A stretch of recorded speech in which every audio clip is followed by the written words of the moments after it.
वाकई सीरियस लग रहे हैं। नेगोशिएबल इंस्ट्रूमेंट की मोहब्बत खींच लाई, क्योंकि कल जो है वो आवाम ज़रा ठंडी ठंडी सी लग रही थी, तो आज आवाम फुल मोटिवेटेड है, चार्ज है। तो मेरे ख्याल में नेगोशिएबल इंस्ट्रूमेंट जो है ना वो आप, तो जब इतनी मोहब्बत है इस टॉपिक से, तो फिर हम जो पेंडिंग वाला है उसे किसी और दिन पे कैरी फॉरवर्ड कर देते हैं।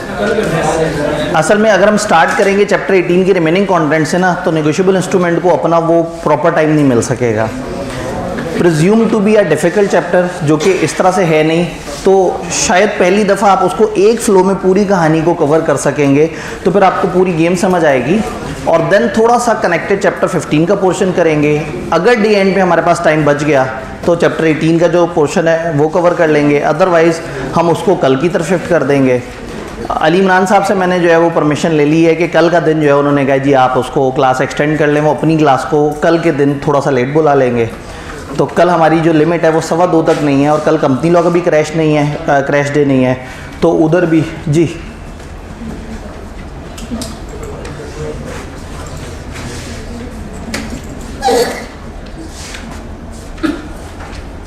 हाँ जी, क्या हुआ क्या? वो चैप्टर सही है 18। आपको कहाँ ऐसा लगा कि मैं 18 कराने लगा? यकीन माने मैं माहौल बना रहा था कि 14 शुरू किया जाए, आपने जो है ना इतनी मेहनत से मैं जो है ना वो ठीक है। उन्होंने अपने SOP सेट किए हुए थे ना, तो डायरी में लिखा हुआ होगा कि चैप्टर 18 ओपन करना है, तो उन्होंने देखा, उन्होंने कहा जी वो जो है ना चैप्टर 18 ओपन कर ले। तो वो इस टाइम पे जो है वो हमने थोड़ा सा पैटर्न चेंज कर दिया है। तो हमारा पेंडिंग बस यही है ना, और तो नहीं कुछ पेंडिंग। तो बस चैप्टर 18 का एक लॉ है आर्बिट्रेशन, वो आज डे एंड पे हो सका तो ठीक है, नहीं हुआ तो कल का टारगेट हमारा बड़ा मज़ेदार सा है। चैप्टर 15 का रिमेनिंग वो इतना टाइम नहीं लेगा। चैप्टर 1 कल भी टाइम नहीं बचा, तो मैं वो जो प्ले लिस्ट है उसके अंदर उसकी अलग से रिकॉर्डिंग उठा के सेपरेटली ऐड कर दूंगा, बट नॉट कंप्रोमाइजिंग चैप्टर 14 या चैप्टर 1। तो इनको हम टाइम दे रहे होंगे, बाकी आप लोग सपोर्ट करेंगे तो इंशाल्लाह आज ही टाइम निकल आएगा। ये तो डिपेंड करता है कि आप लोग कितने तवज्जो से सुनते हैं। जी, कल हमारी लास्ट क्लास है इंशाल्लाह ताला। कोशिश तो यही है कि वो जो हमने एक दिन सेव कर लिया था, ये 9-10 मुहर्रम एक दिन आगे होने से, तो उससे आप लोगों को मैं थोड़ा अच्छे टाइम पे जो है वो फ्री कर दूं, क्योंकि हम परसों तो वैसे भी कर ना पाते क्लास फ्राइडे की वजह से। तो हमारा जो ओरिजिनल डे था वो सैटरडे था, लेकिन पिछले वीक में एक इजाफी दिन ऐड करने से हमने इस तरह से कर लिया है कि इंशाल्लाह ताला कल अगर आप फ्री हो जाएं तो पेपर की स्टार्ट होने में भी महीना होगा और आप इंशाल्लाह ताला विद रिवीजन फ्री हो चुके होंगे। तो अल्लाह करे कि आप लोग साथ साथ चल रहे हो, ठीक है। अगर साथ साथ नहीं चल रहे तो जो दिन मिस हो गया उसको इग्नोर कर दें। अभी इन 2 दिन कम से कम साथ चलें। इन 2 दिनों में अदर लॉस की ये 2 चैप्टर्स हैं और एक फिर चैप्टर 1 है जिसमें से फॉर श्योर पेपर आता है। Negotiable instruments, negotiable instrument presume किया जाता है कि ये एक डिफ़िकल्ट चैप्टर है, इसके अंदर ना चीज़ें टेक्निकल हैं। अगर इसका एक फ़्लो समझ आया हुआ हो तो चीज़ें उतनी टेक्निकल नहीं है। अगर आप प्रॉपर तरीके से इसको समझें कि ये क्या है, इसके पीछे क्या कहानी है, इसके पीछे कनेक्टिविटी क्या है, तो इस चैप्टर ने कुछ चीज़ों को बार बार रिपीट किया है। तो इंशाल्लाह ताला हम कोशिश करेंगे कि हम एक दफ़ा वो फ़्लो समझ लें, फिर उन रिपीट होती हुई चीज़ों को भी ज़रूर देख लें, लेकिन आपके जहन में पूरा नक्शा आ जाए। अब एक ज़माने में मैंने एक तजर्बा किया था, ICAP में एक तजर्बा किया था, नेगोशिएबल इंस्ट्रूमेंट समझाने के लिए ना एक छोटी सी कहानी क्रिएट की थी, लेकिन वो तजर्बा इतना कामयाब रहा कि जिसको भी नेगोशिएबल इंस्ट्रूमेंट नहीं समझ आता था, उस कहानी के बाद उसको काफ़ी हद तक नक्शा उसके जहन में बैठ जाता था। तो प्री वालों के लिए तो चीज़ें रिपीट होती हुई लग रही होंगी जिन्होंने पढ़ा हुआ है पहले से प्री और पोस्ट में, लेकिन ये कहानी पुरानी कभी भी नहीं होती। ये कहानी जो है ना हमेशा फ्रेश रहती है, क्योंकि ये कहानी है बाबे दी कहानी, ठीक है जी। तो एक बाबे दी कहानी, असल कहानी बादशाह की है, ठीक है, लेकिन बादशाह की कहानियाँ तो आपने बहुत सुनी हुई हैं। तो हम ज़रा दरवेश तबीयत हैं तो फिर हम ज़रा बाबे को मरकज़ी किरदार बना रहे हैं। तो बाबे दी कहानी है, इसमें जो है ना साइड हीरो के नाम पे हमने जो है ना वो किया है। इस कहानी में होता कुछ इस तरह से है कि एक बादशाह शिकार खेलता खेलता जंगल में गुम हो जाता है। शिकार खेलते खेलते बहुत आगे चला जाता है। उसके जो साथ वाले हैं वो उससे अलग हो जाते हैं, दूर हो जाते हैं, और बादशाह बड़ा परेशान हो के जंगल में सबको ढूंढ रहा होता है, उसे कोई नहीं मिल रहा होता। तो चलते चलते उसे एक झोंपड़ी नज़र आती है। उस झोंपड़ी में एक बाबा जी होते हैं, हमारे मरकज़ी किरदार नंबर 2। तो बादशाह जो है उस झोंपड़ी में एंटर होता है और उनसे कहता है कि जी मैं इस इलाके का बादशाह हूँ, मैं रास्ता भूल चुका हूँ, एक तो मुझे रास्ता बता दें, दूसरा मुझे भूख लगी है और मैं आप इस इलाके का बादशाह हूँ, आप मुझे कुछ खाना खिलाएं, मैं आपको माल से भर दूँगा। बाबा वो उसे बताता है कि जी मेरे पास मैं तो अपना खाना खा के बैठा हुआ हूँ, मेरे पास इस वक्त कुछ नहीं है, मेरा बेटा जो है वो शहर गया हुआ है, तो मेरे पास ज़्यादा से ज़्यादा ये है कि एक बकरी है जो मेरा आखिरी सरमाया है, हाँ ये मैं काट के आपको खिला सकता हूँ। बादशाह ने कहा क्या बात करते हो, एक बकरी, मैं तुम्हें बकरियों में जो है ना भर दूँगा, तो मतलब इस वक्त मेरी भूख मिटा दो, मैं तुम्हारे मतलब इलाके का बादशाह हूँ, तो मेरे पास बहुत पैसे, मैं तुम्हें पैसे दे दूँगा। तो वो एक बकरी है, मैं तुम्हें 2-3 लाख दिरहम दे दूँगा। बाबा ने कहा ये तो बड़ी मज़े की डील है। बाबा ने जनाब बकरी काट के बारबेक्यू करके और बादशाह को खिला दी। बादशाह ने खाना खाने के बाद जेब में हाथ डाला, खाली। शिकार करते करते उसे था कि जेब में पैसे या हीरे जवाहरात ना रखे जाएं, तो उसने वो अपने साथियों को, मुशीरों को पकड़ाए हुए होंगे और शायद वो भी महल से लेके ना चले हों, उतना लेके चले हों जितना रास्ते में हल्का फुल्का खाने पीने का लग जाए। अब बादशाह था शर्मिंदा, कभी बाबे को देखे, बाबा अपनी मरी हुई बकरी को देखे और बादशाह की तरफ देखे और बादशाह इलाके का बादशाह और पैसे देने की पोजीशन में नहीं है। बादशाह ने कहा मैं इस वक्त ना ज़रा पैसे कोई नहीं है, मैं एटीएम से होके आता हूँ। बाबा ने कहा ऐसे तो नहीं, तुम बादशाह हो, तुम निकल गए तो मुकर गए, तुम्हें बाद में कहाँ याद रहना है कि तुमने गरीब से बकरी खा ली, ठीक है मेरे से वादा करके जाओ। बादशाह ने कहा ठीक है मैं वादा कर लेता हूँ, मैं तुम्हें पैसे दूंगा। उसने कहा ऐसे वादा थोड़ी, मैंने भी अपनी जवानी में आब्दी साहब से लॉ पढ़ा था, वो कहते हैं राइटिंग में होगा तो ज़रा ना लीगल इंटेंशन ज़रा ज़्यादा बन जाएगी, उसमें लीगल बाइंडिंग ज़्यादा ऐड हो जाएगी। मुझे लिख के दे दो कि मैं तुम्हें इतने पैसे दूंगा, क्योंकि मैं जब तुम्हारे पास पैसे लेने आऊँगा तो तुम्हारे महल के तो दरवाजे पे खड़े हुए लोग मुझे अंदर नहीं जाने देंगे।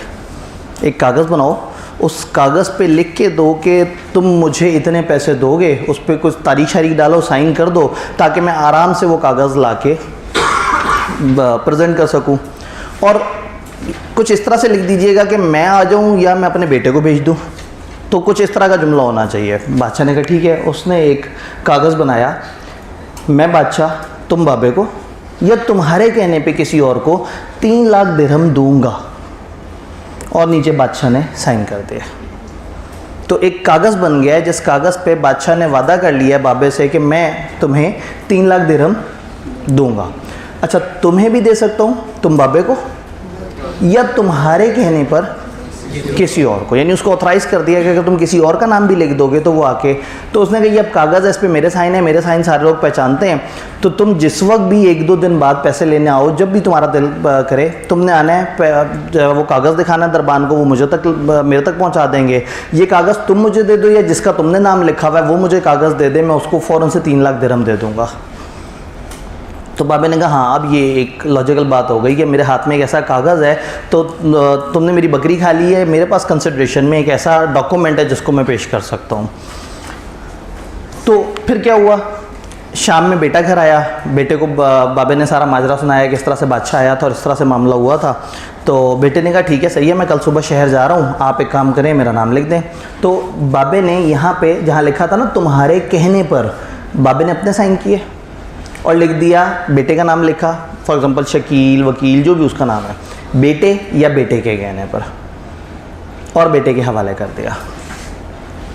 बेटा इंस्ट्रूमेंट लेके अगले दिन जो है वो शहर पहुंचा तो उसको ये समझ आ गई थी कि अब हमारे पास 3 लाख दिरहम आने वाले हैं, हम अमीर होने वाले हैं। तो उसने शहर में शुरू की जो दुकानें हैं उनसे कोई अच्छा खासा को 2 लाख दिरहम की शॉपिंग कर डाली और उनसे कहा कि आप ये सामान रखें, मैं थोड़ी देर में महल से पैसे लेके आता हूँ। तो दुकानदार ने कहा महल, तुम महल में जाके पैसे कैसे मांगोगे? उसने कहा बादशाह से। उसने कहा पागल हो गए, मैं कैसे मान लूँ? उसने कहा कागज़ देखो, कागज़ पे बादशाह के साइन है, ये कागज़ जो बादशाह को दिखाएगा वो बादशाह से 3 लाख ले लेगा। उसने कहा जो भी कागज़ दिखाएगा बादशाह को। बेटे ने कहा ये कागज़ ही बड़ा जादुई है। तो दुकानदार ने कहा कि देखो फिर एक काम करते हैं, मेरा भी बड़ा दिल करता है कि मैं महल जाऊँ, और महल जाके और बादशाह से पैसे लेना तो वैसे ही बड़े फ़ख्र की बात है। तो एक काम करो, ये मेरे से 1 लाख दिरहम पकड़ो, 2 लाख दिरहम का सामान तुम लेके जा रहे हो, 3 लाख हो गया पूरा, ये कागज़ मुझे दे दो। तो बेटा कागज़ देने लगा तो एकदम से दुकानदार ने कहा नहीं ऐसे नहीं, देखो यहाँ तुम्हारा नाम लिखा हुआ है, बेटे या बेटे के कहने पर, एक काम करो, साइन करो और लिख दो दुकानदार या इसके कहने पर। बात भी सही है, बेटे ने साइन किया और फॉरवर्ड कर दिया दुकानदार को, अब उस पर लिखा हुआ है दुकानदार या दुकानदार के कहने पर। दुकानदार डी एंड पे अपनी क्लोजिंग कर रहा था और वो सोच रहा था कि मैं जाऊंगा और महल जाके पैसे लूँगा कि अचानक से उसका सप्लायर आ गया। उसने कहा भाई आपको कब से मैंने पैसे दिए हुए हैं और आपने कब से मेरे से क्रेडिट पे माल उठाया हुआ है, आपने याद है मुझे 3.25 लाख दिरहम की पेमेंट करनी है। इसने कहा हाँ ठीक है मैं आपको थोड़ी देर तक ला के देता हूँ। उसने कहा थोड़ी देर कोई नहीं, बहुत दिन हो गए, मुझे अभी पेमेंट चाहिए।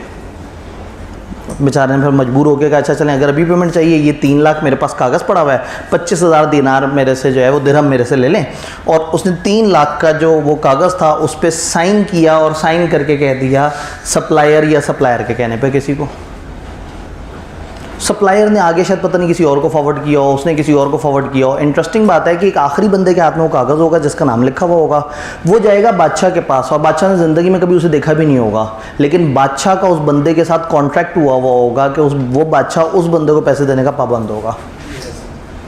गौर से देखें तो ये कागज़ करेंसी नोट की तरह से चल रहा है। इस कागज़ को नेगोशिएबल इंस्ट्रूमेंट कहते हैं। नेगोशिएबल इंस्ट्रूमेंट एक इस तरह का कागज़ है जो करेंसी नहीं है लेकिन करेंसी जैसा है। एक ऐसा कागज़ है जो किसी को राइट दे देता है कि वो किसी दूसरे से पेमेंट तलब कर सकता है। एक ऐसा कागज़ है जो आगे से आगे मुख्तलिफ लोगों को फॉरवर्ड हो सकता है, एंडोर्स हो सकता है, मुख्तलिफ लोग इससे आगे से आगे किसी न किसी और को एंडोर्स कर सकते हैं। तो इस कागज़ को हम कहते हैं नेगोशिएबल इंस्ट्रूमेंट। ये 3 तरह के होते हैं जिनमें से पहली किस्म हमने पढ़ी है प्रॉमिसरी नोट। ये जो हमने पढ़ा है ये प्रॉमिसरी नोट है, ये वादा है, एक बंदे ने दूसरे बंदे से वादा किया है। ये वादा किसी खास डेट का भी हो सकता है और ये फौरी का भी हो सकता है। यानी इधर उसने लिखा मैं बादशाह तुम बाबे को या तुम्हारे कहने पे पैसे दूंगा, तारीख नहीं बताई, ये नहीं कहा आज से 3 महीने बाद, आज से 2 महीने बाद, आज से 10 दिन बाद। अगर बादशाह लिखना चाहता तो लिख सकता था आज से 10 दिन बाद। तो ये इंस्ट्रूमेंट में वो टाइम भी मेंशन कर सकता है कोई, और इसको आज़ाद भी छोड़ सकता है या लिख सकता है कि जब कागज़ दिखाओगे तब पैसे मिलेंगे।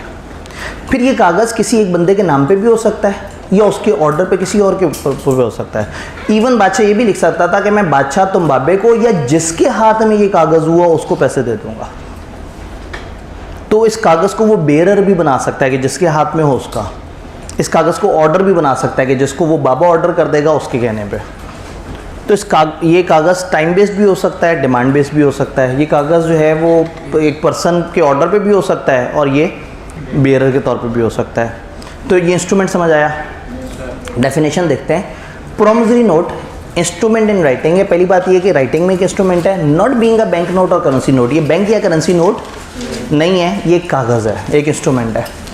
कंटेनिंग एन अनकंडीशनल अंडरटेकिंग, इसमें एक वादा है। कैसा वादा? अनकंडीशनल, गैर मशरूत। उसमें बादशाह ने ये नहीं कहा कि मेरा मूड अच्छा हुआ तो मैं पैसे दूंगा, उस दिन धीमी धीमी बारिश हो रही हुई तो मैं पैसे दूंगा। उसने कहा मैं तुम्हें पैसे दूंगा। तो वादा ऐसा होना चाहिए जिसमें कोई डाउट, कोई कंटिजेंसी, कोई इस तरह की चीज़ ना हो। मेकर इसे साइन करे और क्या हो, टू पे ऑन डिमांड, या तो मैं तुम्हारे डिमांड करने पे पैसे दूंगा, जैसे बाबे को उसने डिमांड वाली बात की, टाइम नहीं बताया। दूसरा ऑप्शन ये है कि एट अ फिक्स्ड और डिटरमिनेबल फ्यूचर टाइम, एक फिक्स या डिटरमाइनेबल फ्यूचर टाइम के जिसको आप डिटरमाइन कर सकेंगे, हाँ भाई आज से इतने दिन इतना टाइम के बाद। A certain sum of money, कुछ खास रकम, ओनली और to the order of certain person और to the bearer of the instrument, या उस बंदे को या उसके ऑर्डर पे या उसके बेयरर को। तो प्रॉमिसरी नोट एक ऐसा इंस्ट्रूमेंट है जो राइटिंग में है, बैंक करेंसी नोट नहीं है। इसमें एक अनकंडीशनल वादा है जिसमें एक बंदा दूसरे को ऑन डिमांड या किसी खास टाइम पे कहता है कि मैं पैसे दूंगा तुम्हें या तुम्हारे कहने पे किसी को, या इवन वो बेयरर भी लिख सकता है। तो ये कुछ बेसिक बातें हैं, प्रॉमिसरी नोट की डेफिनेशन है। ये डेफिनेशन समझ आ रही है? इसी में से बहुत सारे एसेंशियल्स निकलने हैं। 2 मेन पार्टीज होती हैं, एक मेकर होता है और एक पेई होता है। मेकर जो प्रॉमिसरी नोट बनाता है, हमारी एग्जांपल में बादशाह, और पेई जिसको पेमेंट होनी है, हमारी एग्जांपल में बाबा है और फिर बाद में वो साइन से चेंज होते गए। तो मेकर जो बना रहा है, पेई जिसका नाम लिखा हुआ है कि इसको पेमेंट होनी है। इसका एक स्पेसिमेन सा होता है कि अब कभी कभी बहुत ही मूड में हो तो वो आपको एक थोड़ा सा सिचुएशन देके कहता है ज़रा इसका स्पेसिमेन तो बना देना। तो थोड़ा सा इसकी अंडरस्टैंडिंग होनी चाहिए। ज़रूरी नहीं कि आप एग्जैक्टली 100% फॉर्मेट को फॉलो करें, लेकिन कंटेंट्स आपको पता हो। तारीख डली हुई है, न्यूमेरिक्स में लिखे हुए हैं रुपीज़, और इंग्लिश में भी लिखे हुए हैं। लिखा हुआ है 3 months after date I promise to pay ABC और to his order the sum of ₹10,000। मैं आज से 3 महीने बाद 10,000 रुपये दूंगा। आज की डेट है ये, और आज से 3 महीने बाद। इसका मतलब है ये बनाने वाले ने से टाइम बेस्ड बनाया, डिमांड बेस्ड नहीं बनाया। 2 ऑप्शन थे ना, आप डिमांड भी बना सकते थे। अगर लिखा होता, ये ना लिखा होता 3 months आफ्टर डेट, लिखा होता आई प्रॉमिस टू पे, मैं वादा करता हूँ, इसका मतलब मैं आज वादा करता हूँ। या आई प्रॉमिस टू पे कि जिस दिन कागज़ दिखाओगे उस दिन पेमेंट मिल जाएगी, तो ये डिमांड बन जाता है, ये फिर टाइम ना होता। इसमें टू जिसको वो भेज रहा है उसका नाम लिख दिया, जिसने बनाया उसका नाम लिख दिया, और साइन में मेकर ने अपने साइन कर दिए, बादशाह ने साइन कर दिए कि हाँ भाई मैंने तुम्हारे पैसे देने हैं। अगर मोटे मोटे एसेंशियल्स देखने की कोशिश करें तो ये इन राइटिंग होना चाहिए। ओरल प्रॉमिस नोट नहीं बनेगा। वो बादशाह जब ज़बानी वादा कर रहा था तो बाबे ने कहा था नहीं इस तरह से काम नहीं चलेगा, और उसने लिखवाया था। वर्ड से क्लियर कट अंडरटेकिंग नज़र आनी चाहिए, पता लगे कि एक बंदे ने दूसरे के पैसे देने। ज़रूरी नहीं कि लफ्ज़ प्रॉमिस भी इस्तेमाल हो। बादशाह ने भी वादा नहीं कहा था, उसने कहा था मैं तुम्हें पैसे दूंगा। तो अल्फाज से नज़र आए कि एक बंदा दूसरे से वादा कर रहा है कि उसने दूसरे को वो चीज़ पे करनी है। प्रॉमिस टू पे होना चाहिए, एक्नॉलेजमेंट टू पे नहीं होना चाहिए। एक्नॉलेजमेंट का मतलब होता है एतराफ़, मान लेना, और प्रॉमिस का मतलब होता है वादा करना। बादशाह ने ये नहीं लिखा कि मैं बादशाह ये मानता हूँ कि वाकई मैं शर्मिंदा हूँ, मुझे तुम्हें 3 लाख देने चाहिए, ये नहीं कहा। उसने क्या कहा, मैं तुम्हें 3 लाख दिरहम दूंगा। तो ये प्रॉमिस होना चाहिए, एक्नॉलेजमेंट नहीं हो। डेफिनेट अनकंडीशनल होना चाहिए। इसमें बड़ा क्लियर कट हो, कोई happening of uncertain future event ना हो। क्लियर कट हो मैंने आपके इतने पैसे देने हैं। कुछ अलाउड कंडीशन हैं जो डल सकती हैं। कोई ख़ास जगह लिख दें आप, कोई ख़ास टाइम लिख दें, या कोई सर्टन इवेंट लिख दें। अनसर्टन नहीं बोल रहा, सर्टन इवेंट। यानी आप कहते हैं अगस्त का पहले मंडे, अभी एक सर्टन इवेंट है। आप कहें शाम ढलने के बाद, सर्टन इवेंट है। इवन किताब यहाँ तक जज्बाती हो गई कि उन्होंने कहा कि अगर वो लिख दे फलाना बंदे की मौत पे, तो उन्होंने कहा चूँकि मौत भी एक सर्टन इवेंट है और आना ही आना है, तो यहाँ पे डेथ को भी अनसर्टन इवेंट नहीं काउंट किया गया, सर्टन इवेंट। तो अनकंडीशनल होना चाहिए, कोई शर्त ना हो, लेकिन किसी ख़ास जगह, किसी ख़ास टाइम, किसी ख़ास तरीके से देने की शर्तें यहाँ पे अलाउ हैं। Sign by maker, maker sign करे, मेकर उसके ऊपर सिग्नेचर करे। इवन वो कहते हैं कि अगर आपको सिग्नेचर नहीं आता, पढ़े लिखे नहीं, आप अंगूठा लगा दें, लेकिन कम से कम ऑथेंटिकेट करें कि हाँ भाई ये आपने बनाया है। देन इसके बाद क्या होता है, छोटी छोटी सी और शर्तें। सर्टन पार्टीज होनी चाहिए। पार्टी सर्टेनिटी से नज़र आ रही हो कि मेकर कौन है और पेई कौन है।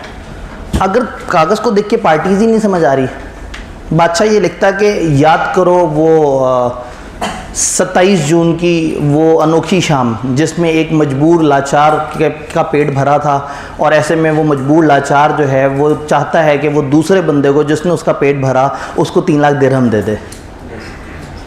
अब इसमें मजबूर लाचार कौन है और क्या हुआ था और किसने किसको पैसे देने हैं नहीं समझ आ रहा। पार्टीज़ क्लियर होनी चाहिए, पार्टी सर्टन हो कि किस पार्टी ने किसको कितने पैसे देने हैं, पता लग रहा हो कि ये मेकर है और ये पेई है, इसने पैसे देने, इसने पैसे लेने हैं। ये चैप्टर जो ओरिजिनल आईकेप की किताब में है वो पहले क्या करते हैं, नेगोशिएबल इंस्ट्रूमेंट एक्सप्लेन करते हैं, फिर उसके एसेंशियल बताते हैं, फिर उसकी बहुत सारा तरह के तरीके बताते हैं, और एंड पे फिर इंस्ट्रूमेंट्स बताना शुरू कर देते हैं। हम इस चैप्टर को सारी तरतीब आगे पीछे करके पढ़ रहे हैं, क्योंकि मैं चाह रहा हूँ कि ये स्टोरी के अराउंड रिवॉल्व करे और कॉन्सेप्ट समझ आ जाए। एक दफ़ा कॉन्सेप्ट समझ आ जाए फिर आप किताब की तरतीब से याद कर लीजिएगा, कोई मसला नहीं, लेकिन एक दफ़ा हम इस फ्लो को समझने की कोशिश करें। तो हम ये कहते हैं कि अगर पार्टीज आइडेंटिफाई ना हो रही हो सर्टेनिटी से, तो ये इंस्ट्रूमेंट प्रॉमिसरी नोट नहीं है। Promissory note payable to maker भी नहीं हो सकता। पार्टी सर्टन होनी चाहिए, कम से कम 2 पार्टीज हो। ऐसा नहीं हो सकता कि आप लिखें कि ये प्रॉमिसरी नोट मुझे ही पेबल है। देन इसमें लास्ट बात है, सेकंड लास्ट के ऊपर बात करते हैं। लास्ट बात ये है कि ये लीगल टेंडर होना चाहिए। लीगल टेंडर कहते हैं सिक्का राइजुल वक्त को, ये लीगल टेंडर होना चाहिए। इसमें रकम लिखी हुई हो, जो मौजूदा उस जगह की करेंसी है उस करेंसी में रकम हो, कोई शय, कोई जिन्स, कोई ऑब्जेक्ट, कोई इस तरह की चीज़ ना हो। ऐसा ना हो कि फॉर एग्जांपल बादशाह कहे कि मैंने बकरी खा ली है, अब मैं लिख के देता हूँ कि तुम शहर आना, मैं तुम्हें बिज़नेस लॉ की क्लासें पढ़ाऊँगा, वो गलत हो जाएगा। बिज़नेस लॉ की क्लासेस नॉट कैश, तो this should be in cash, और कैश भी सिक्का राइजुल वक्त, उस इलाके में चलने वाली लोकल करेंसी। तो अगर वो कहे कि जी मैं तुम्हें 400 घोड़े दूंगा, मैं तुम्हें 300 बकरियां दूंगा, तो ये प्रॉमिसरी नोट नहीं कहलाएगा। Promissory note should be in currency. Clear? तो इसलिए उन्होंने एग्जांपल दिया है कि अगर एक इंस्ट्रूमेंट ए साइन करे कि मैं बी को 500 रुपये दूंगा और उसको अपना ब्लैक हॉर्स दूंगा, तो ये गलत है। खाली 500 लिख देता तो चल जाता। तो अगर आपने इसमें मिक्सिंग कर दी, इसमें कोई ऑब्जेक्ट्स ऐड कर दिए, तो वो गलत हो जाएगा। ये बात समझ आई। आखिरी चीज़, सम पेबल सर्टन होना चाहिए, क्लियरली नज़र आए। जैसे बादशाह ने एब्सोल्युटली कहा 3 लाख दिरहम, उसने ये नहीं कहा कि वैसे 2 लाख दिरहम है, लेकिन उस दिन मूड में बैठा हुआ तो 2.5 लाख दिरहम भी हो सकता है और गुस्से में बैठा हुआ तो 1.5 लाख दिरहम हो जाएगा। कोई कंटिंजेंट एडिशन सब्ट्रैक्शन नहीं होनी चाहिए, कोई डाउट नहीं होना चाहिए। ये ना हो कि समझ ही ना आ रहा हो कि अमाउंट इतनी है या इतनी। हाँ, कुछ अलाउड कंडीशंस हैं। एक अलाउड कंडीशन ये है कि वो ऐड कर दे इंटरेस्ट। वो कहेगा मैंने देर से पैसे दिए तो इंटरेस्ट समेत दूंगा और इंटरेस्ट का रेट स्पेसिफाई कर दे। या वो कह दे कि मैं तुम्हें पैसे दूंगा उस दिन जो डॉलर का एक्सचेंज रेट चल रहा होगा उसके मुताबिक लोकल करेंसी। तो अगर इसमें एक एक्सचेंज रेट से आप मैयर कर रहे हैं किसी खास दिन का, वो भी अलाउड है। ये भी अलाउड है कि आप एक बंदे से कहें मैं तुम्हें अपने बिजनेस के प्रॉफिट का 20% दूंगा। प्रॉफिट तो ऐसी चीज़ है जो प्लस माइनस होती रहती है। उन्होंने कहा उससे वो इंस्ट्रूमेंट ख़राब नहीं होता। आप ये शर्त भी रख सकते हैं कि अगर एक इंस्टॉलमेंट तुमने ना दी तो वो इंस्टॉलमेंट अगली इंस्टॉलमेंट के साथ जमा होकर डबल हो जाएगी या उस पर इंटरेस्ट पड़ जाएगा। तो 4 कंडीशंस अलाउड हैं। Number 1, payable with interest allowed है। नंबर 2, अगर किसी खास करंट या इंडिकेटेड रेट ऑफ एक्सचेंज के हिसाब से पेमेंट होनी है। नंबर 3, अगर इंस्टॉलमेंट्स में पे होनी है तो प्रोविजन के डिफ़ॉल्ट पे जो है वो सारी अमाउंट ड्यू हो जाएगी। और चौथा, अगर it being subject to adjustment for profit और लॉस की एडजस्टमेंट अगर होनी है बिजनेस के मालिक की, तो इस वजह से ये प्रोमिसरी नोट कंडीशनल नहीं हो जाता। वो कहने का मतलब ये है कि प्रोमिसरी नोट में अगर आप प्रॉफिट शेयरिंग की शर्त भी डाल देंगे तो भी वो कंडीशनल नहीं कहलाएगा। तो आसान अल्फाज में 4 तरह की शर्तें अलाउड है। इंटरेस्ट की शर्त, इंस्टॉलमेंट पे ना हो तो वो ओवरड्यू हो जाएगी, एक्सचेंज रेट की शर्त और प्रॉफिट की परसेंटेज की शर्त। ये 4 चीज़ों से भी हम मान लेंगे कि सम पेबल सर्टन है। अदरवाइज रूल ये है कि सम पेबल सर्टन होना चाहिए और किसी किस्म का डाउट नहीं होना चाहिए। तो that was about promissory note. यहाँ तक हमने जितना पढ़ा है उसमें अगर कोई सवाल है, कोई कन्फ्यूजन हो तो बताएं। ये बात समझ आ रही है सबको? प्रोमिसरी नोट जी, तो प्रॉफिट में अगर वो कहे कि मैं 10% दूंगा या 15%, जी अगर वो कहे मैं प्रॉफिट में या 10% दूंगा या 15%, अब अनसर्टन हो गया। अगर वो कहे 15% तो सर्टन है। हाँ, प्रॉफिट ऊपर नीचे हो सकता है, लेकिन उसको परसेंटेज सर्टन बतानी पड़ेगी। जी अगर बादशाह मर जाए तो फिर पैसे कौन देगा? जी, अब अगर बादशाह मर जाए, ये बिल्कुल कॉन्ट्रैक्ट टैग की तरह का कॉन्ट्रैक्ट बन गया है। बादशाह मर गया, उसकी लीगल रिप्रेजेंटेटिव बाउंड है फादर के साइन की वजह से उतने पैसे देने के लिए, प्रोवाइडेड कि उनको अपनी बाप की जायदाद से उतना मिला हो। याद है? उस हद तक लायबल है, उससे ज़्यादा के लायबल नहीं है। तो ये बाकायदा कॉन्ट्रैक्ट बन चुका हुआ है 2 बंदों के दरमियान। इंटरेस्टिंगली शायद आखिरी पार्टी ने पहली पार्टी की शक्ल भी नहीं देखी, लेकिन आखिरी पार्टी कानूनी हक रखती है कि वो पहली पार्टी से पैसे ले, और अगर पहली पार्टी इनकार कर दे तो उससे पीछे जिस बंदे ने उसे कागज़ पकड़ाया उससे कहेगा भाई मुझे पैसे दो। तो एक बड़ा मज़े का कागज़ है जिसमें चीज़ें आगे से आगे फॉरवर्ड हो रही है। जी, प्रोमिस नोट इंस्टॉलमेंट की बेसिस पे भी बन सकता है। यानी प्रोमिस नोट में ये हो सकता है कि मैं तुम्हें 3 अलग अलग इस टाइम पे इतने पैसे दूंगा। This can happen. इस तरह का प्रोमिस नोट आप लोग कॉलेज के साथ साइन करते हैं। हमारा फॉर्म साइन करते हैं और कहते हैं मैं वादा करता हूँ, मैं एक्नॉलेज भी करता हूँ, मैं वादा भी करता हूँ कि मैं इस तारीख को ये पैसे दूंगा। उसके बाद वो तारीख होती है, हम होते हैं और फिर बच्चों के पीछे भाग रहे होते हैं। उनसे कहते हैं यार भाई खुदा का खौफ करो, मतलब कोई हमने कोई क्राइम नहीं किया, कोई जुर्म नहीं किया, आपने ड्यू डेट पे पैसे देने थे, आप मतलब हमने आपको पढ़ाते हुए कोई कसर नहीं छोड़ी, तो आप अपना फ़र्ज़ तो अदा करो। तो खैर चलें, वो अलग चक्कर है। ये बात समझ आई? एक स्टेप आगे चलते हैं। बाबी दी कहानी सीज़न 2। अब प्रॉमिस नोट से अगला वाला इंस्ट्रूमेंट समझना है, तो फिर उसी कहानी में थोड़ी सी वेरिएशन लेके आएंगे ताकि आपको वो दूसरा इंस्ट्रूमेंट भी जो उससे मिलता जुलता है वो समझ आ जाए, और ये भी समझ आ जाए कि उसमें और इसमें फ़र्क क्या है। बाबी दी कहानी सीज़न 2। अब सीज़न 2 में क्या हो रहा है? असल में ये चैप्टर जो है ना, ये तवज्जो मांगता है, इसलिए मैं चाह रहा हूँ कि इसको एक अच्छा सफिशिएंट टाइम मिले और एक आप जब उठें तो आपके जहन में पूरा कॉन्सेप्ट हो, हर चीज़ समझ आई हुई हो, फिर रिमेनिंग ये रह जाए कि कुछ चीज़ें आपने याद करनी हो। सीज़न 2 में क्या हुआ? आपको पता है सीज़न 2 अक्सर सीज़न 1 की मिलती जुलती स्टोरी से शुरू होता है। सीज़न 2 में इस दफ़ा बादशाह और ख़जांची 2 बंदे इकट्ठे गुम हो गए हैं। अब बादशाह अकेला नहीं है, बादशाह और ख़जांची दोनों इकट्ठे गुम हो गए हैं। दोनों उसी तरह से जो है वो झोंपड़ी में पहुँचे, उसी तरह से दोनों को भूख लगी हुई थी, उसी तरह से दोनों ने बकरी खाई, और उसी तरह से डे एंड पे जब पेमेंट की बारी आई, बादशाह ने ख़जांची से कहा कि तुम्हारे पास मेरे पैसे पड़े होते हैं, निकालो ज़रा जेब से। उसने जेबें देखी खाली। बादशाह ने सोचा शायद मेरी जेब में कोई हार शार हो, कोई मोती वगैरह हो, मैं इस बाबे को दे दूँ, वो भी नहीं मिला। अब बादशाह बड़ा शर्मिंदा, और साथ साथ जो है ना वो खजांची को देख रहा है, जलील कराता है, ठीक है, मतलब बाबे के आगे जो है ना, वो ज़ाहिर है बादशाह के पैसे बादशाह के पास थे ही नहीं, वो तो होते ही खजांची के पास थे। तो बादशाह ये चाहता था कि वो खजांची से कहे कि तुम ऐसे पैसे दे दो। खजांची भाई साहब वो भी खाली जेब के साथ आए हुए हैं। अब बाबे ने कहा जी पैसे, ठीक है, तो वो जो है ना रेगुलर क्लास में जो पढ़े हुए हैं वो जो है ना वो उसमें, क्योंकि हम कहते हैं ना हम पैसे को रेगुलर क्लास में कहते हैं पैहे, वो लाहौर में बैठे हैं तो फिर हम लाहौरी ज़बान इस्तेमाल करते हैं ना, मेरे पैहे हो गए किड़े पैहे, ठीक है, तो वो जो ये कारोबारी ज़बान है, बाबे ने कहा पैहे, उन्होंने कहा किड़े पैहे, मैं मतलब, तो खैर बाबे ने कहा भाई मेरी बकरी आप खा गए, मेरे पास आखिरी यही बकरी थी और आप बादशाह हैं, कोई शेम ऑन यू, मतलब जो है ना। अब बादशाह शर्मिंदा है, उसने कहा अच्छा चलो ठीक है, मैं तुम्हें लिख देता हूँ कि मैं तुम्हें पैसे दूंगा। उसने कहा अगर तुम्हारे पास होते तो आज तुम इसकी तरफ ना देख रहे होते शर्मिंदगी से, मुझे समझ आ गया तुम्हारे पास भी नहीं होते, पड़े इसके पास होते हैं, तो ये मत लिखो कि मैं दूंगा, इसको कहो कि ये मुझे दे। बादशाह ने कहा हाँ बिल्कुल बात सही है। तो बादशाह ने खजांची की तरफ मुंह करके एक कागज़ लिखा, मैं बादशाह तुम खजांची को हुक्म देता हूँ कि तुमने बाबे को पैसे देने हैं।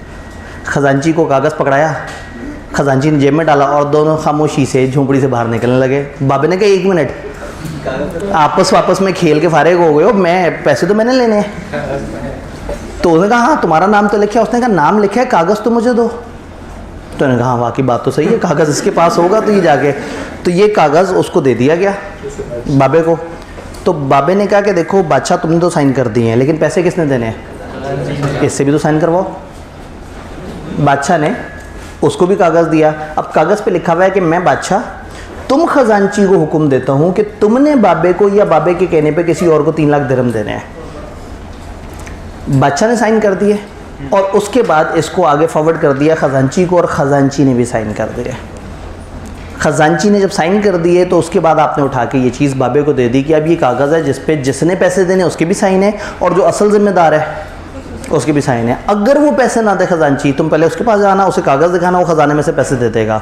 अगर उसने पैसे ना दिए तो रोते हुए मेरे पास आना, मुझे शिकायत करना कि मेरा बिल ऑफ एक्सचेंज डिसऑनर हो गया, मेरा ये कागज़ डिसऑनर हो गया। ऐसे डिसऑनर कहते हैं कि आप पेमेंट लेने जाएँ और अगला बंदा आपको इनकार कर दे। उन्होंने कहा अगर खजांची तुम्हें ना सुने तो मेरे पास आना, मुझे कागज़ दिखाना, मैं तुम्हें पैसे दे दूँगा। इस कागज़ को हम बिल ऑफ एक्सचेंज कहते हैं। उसमें 2 इंसान थे, एक ने दूसरे से वादा किया था, इसमें 3 इंसान हैं। एक दूसरे को हुक्म दे रहा है कि तुमने मेरे वाले पैसे इसको देने हैं। तो नॉर्मली ये तब होता है जब एक बंदे के पास आपके पैसे पड़े होते हैं और आपने किसी की पेमेंट करनी होती है, तो आप उन दोनों को डायरेक्ट कर देते हैं कि तुमने उसको पैसे दे देने हैं। तो टेक्निकली इसमें और बिल ऑफ एक्सचेंज में जो फ़र्क है, अगर हम डेफिनेशन को देखें तो बिल ऑफ एक्सचेंज एक ऐसा इंस्ट्रूमेंट है जो राइटिंग में, वही वाली बात, अनकंडीशनल ऑर्डर है, ऑर्डर है, प्रॉमिस नहीं है, ऑर्डर है, sign by maker, maker sign कर रहा है initially, directing a certain person, हुक्म दे रहा है एक सर्टन पर्सन को कि वो पे करे, ऑन डिमांड पे करे या फिक्स या डिटर्मिनेबल फ्यूचर टाइम में पे करे, वही वाली बात है, डिमांड पे या एक फिक्स टाइम पे, certain sum of money only to और to the order of certain person और to the bearer of the instrument. सब कुछ वैसा ही है। फ़र्क ये नज़र आया कि इसमें 3 बंदे हैं, एक हुक्म दे रहा है, दूसरे को हुक्म मिल रहा है और तीसरे को पेमेंट होनी है। यहाँ पे 2 बंदे साइन करने वाले हैं और यहाँ ऑर्डर है, यहाँ पे प्रॉमिस नहीं है। बाकी टाइम और डिमांड वाली बातें भी उसी तरह से हैं, ऑर्डर बेयरर वाली बातें भी उसी तरह से हैं। तो इसका मतलब है 3 मेन पार्टीज हो गई। ड्रॉर, ड्रॉर जो बिल ऑफ एक्सचेंज बनाता है, पेई जिसको पेमेंट होनी है, ड्रॉई जिसके नाम पे बिल बना है, खजांची तुमने पैसे देने हैं, person who is order to pay the amount. अब 3 पार्टीज हो गई। ड्रॉर बना रहा है, बना के वो ड्रॉई को दे रहा है, ड्रॉई से साइन करवा के पेई के हवाले कर रहा है, जिसमें ड्रॉर ड्रॉई को हुक्म दे रहा है कि तुमने इस पेई के पैसे देने हैं। कागज़ पेई के पास है, पेई आएगा ड्रॉई के पास, उससे पैसे लेगा, अगर वो नहीं देगा तो फिर इसके पास आएगा। क्या ये सारी बात समझ आ रही है? तो ये 3 पार्टीज हैं। स्पेसिमन अगर देखें उसी तरह से तारीख है, उसी तरह से अमाउंट है। 3 मंथ्स आफ्टर डेट पे टू XYZ। उसने कहा, उधर लिखा था आई प्रॉमिस टू पे, इधर हुक्म दे रहा है एक बंदा दूसरे को कि तुमने XYZ नामी पेई को देने हैं। किसको हुक्म दे रहा है? ABC को, ड्रॉई को। ABC ने एक्सेप्ट कर लिया, उसके साइन आ जाएंगे और यहाँ साइन आ जाएंगे MNO के जो कि इसको बना रहा है कि हाँ भाई मतलब तुमने पैसे देने हैं। तो इसमें मेकर के भी साइन है और एक्सेप्ट करने वाले की भी साइन है, और ये आपने जो है ABC के नाम पे बनाया है कि हाँ भाई ये तुमने इस तरह से करना है, और हवाले किसके की है। तो जहन में रखना है, मुखातिब है ड्रॉई लेकिन कागज़ है पेई के पास। ड्रॉर बादशाह, पेई बाबा और ड्रॉई ख़जानची। क्या ये बात समझ आई? जब ये बात समझ आई है तो इसके एसेंशियल्स को ICAP की किताब में दोबारा से सारी बातें कॉपी की हुई हैं। मैंने यहाँ पे सिर्फ उसकी हेडिंग डाल दी है क्योंकि सारी वही बातें इन राइटिंग। उसी तरह से डेफिनेट अनकंडीशनल, उधर प्रॉमिस टू पे था, यहाँ ऑर्डर टू पे। ऑर्डर हो, रिक्वेस्ट टू पे ना हो, ऑर्डर टू पे हो। ड्रॉर और ड्रॉई साइन करे, वहाँ मेकर साइन करता था। पार्टी सर्टन हो, लीगल टेंडर हो, सम पेबल सर्टन हो। तो सारी चीज़ें उसी तरह से हैं। जो फ़र्क हमें नज़र आ रहा है वो नज़र आ रहा है, ये ऑर्डर है, वो प्रॉमिस था। ये दो बंदों ने साइन किया है, वो एक बंदा साइन कर रहा है। सब कुछ तकरीबन उसी तरह से ही है। भाई कुछ कहना चाहता है? जी, ड्रॉई के सिग्नेचर के बाद क्या ड्रॉर फिर भी लाइबल है? इस इधर हम कहते हैं ड्रॉर की लाइबिलिटी है सेकेंडरी, प्राइमरी लाइबिलिटी है ड्रॉई की। लेकिन ड्रॉई अगर पैसे नहीं देगा तो ज़रूर ड्रॉर के पास हम आ सकते हैं कि तुमने कागज़ लिखा था, जिसके नाम पे लिखा था वो तो नहीं दे रहा पैसे, अब तुम पैसे दो। इसको हम कहते हैं नोटिस ऑफ डिसऑनर, कि अगर आपका इंस्ट्रूमेंट नहीं कैश हुआ तो आप उसकी शिकायत करते हैं उस बंदे को जो उससे पीछे वाला बंदा है। प्रॉमिस नोट में शिकायत नहीं कर सकते। प्रॉमिस नोट में अगर बादशाह ने इनकार कर दिया तो शिकायत किससे करें? लेकिन बिल ऑफ एक्सचेंज में ड्रॉई के पास पहले आएंगे, वो इनकार करेगा, फिर ड्रॉर के पास आएंगे। तो बिल ऑफ एक्सचेंज और प्रॉमिस नोट का फ़र्क समझ आ रहा है? किताब को लगा नहीं समझ आ रहा, किताब ने ये कहाँ से आ गया, ये बिल ऑफ एक्सचेंज और उसका डिफरेंस। प्रॉमिस नोट में 2 पार्टीज़ हैं और यहाँ 3 पार्टीज़ हैं।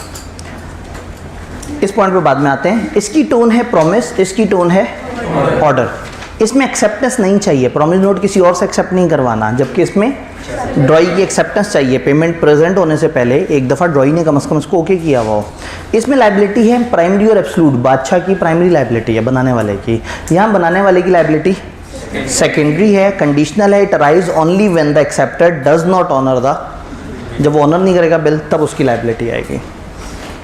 मेकर पोजीशन क्या है? मेकर यहाँ पे इमीडिएट पोजीशन में पेई के साथ बादशाह और बाबा आमने सामने हैं। बादशाह ने बाबे को पैसे देने हैं, बट उधर बादशाह और खजांची आमने सामने है और दूसरी तरफ खजांची और बाबा आमने सामने है। तो यहाँ पे आपकी इमीडिएट रिलेशन एक्सेप्टर के साथ है, पेई के साथ नहीं है। बादशाह और खजांची का आपस में लिंक है, लेकिन बादशाह का बाबे से लिंक नहीं है। बाबा पहले खजांची के पास आएगा, वो नहीं देगा तो फिर बादशाह के पास आएगा। इसमें no notice of dishonour is required.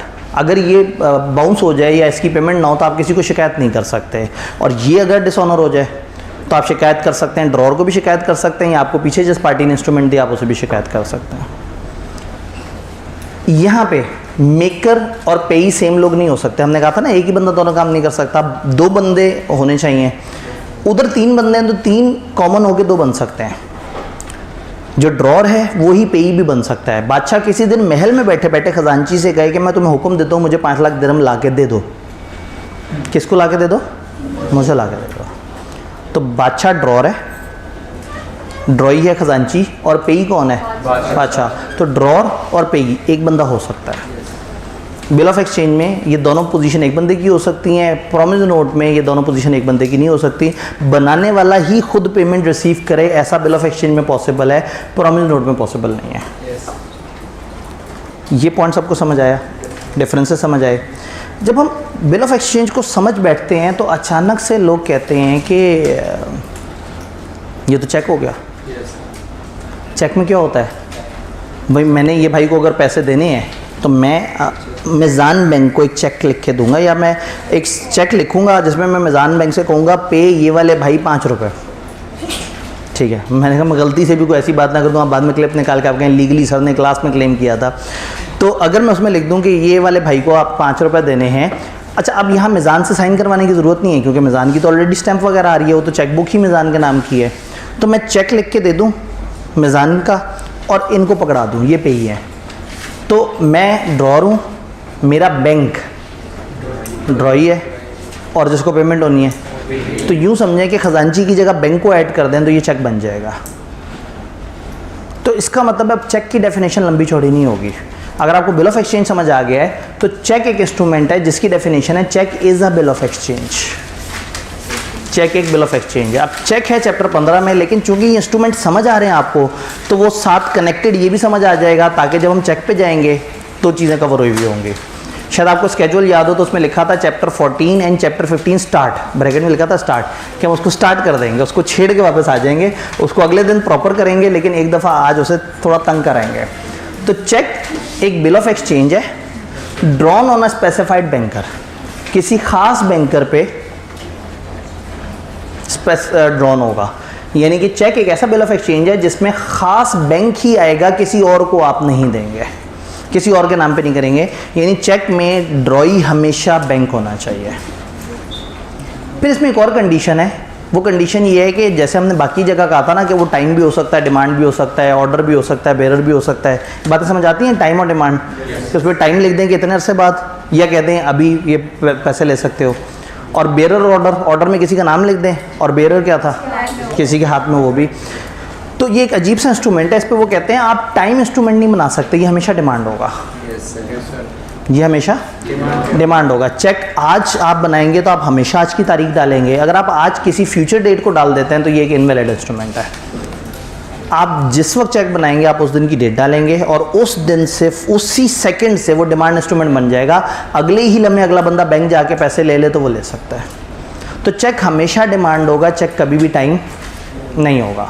तो डेफिनेशन होनी चाहिए थी कि cheque is a bill of exchange drawn on a specified banker and is always payable on demand। लेकिन किताब को ये जुमला लिखते हुए ज़रा थोड़ा सा फनकारी सूझी।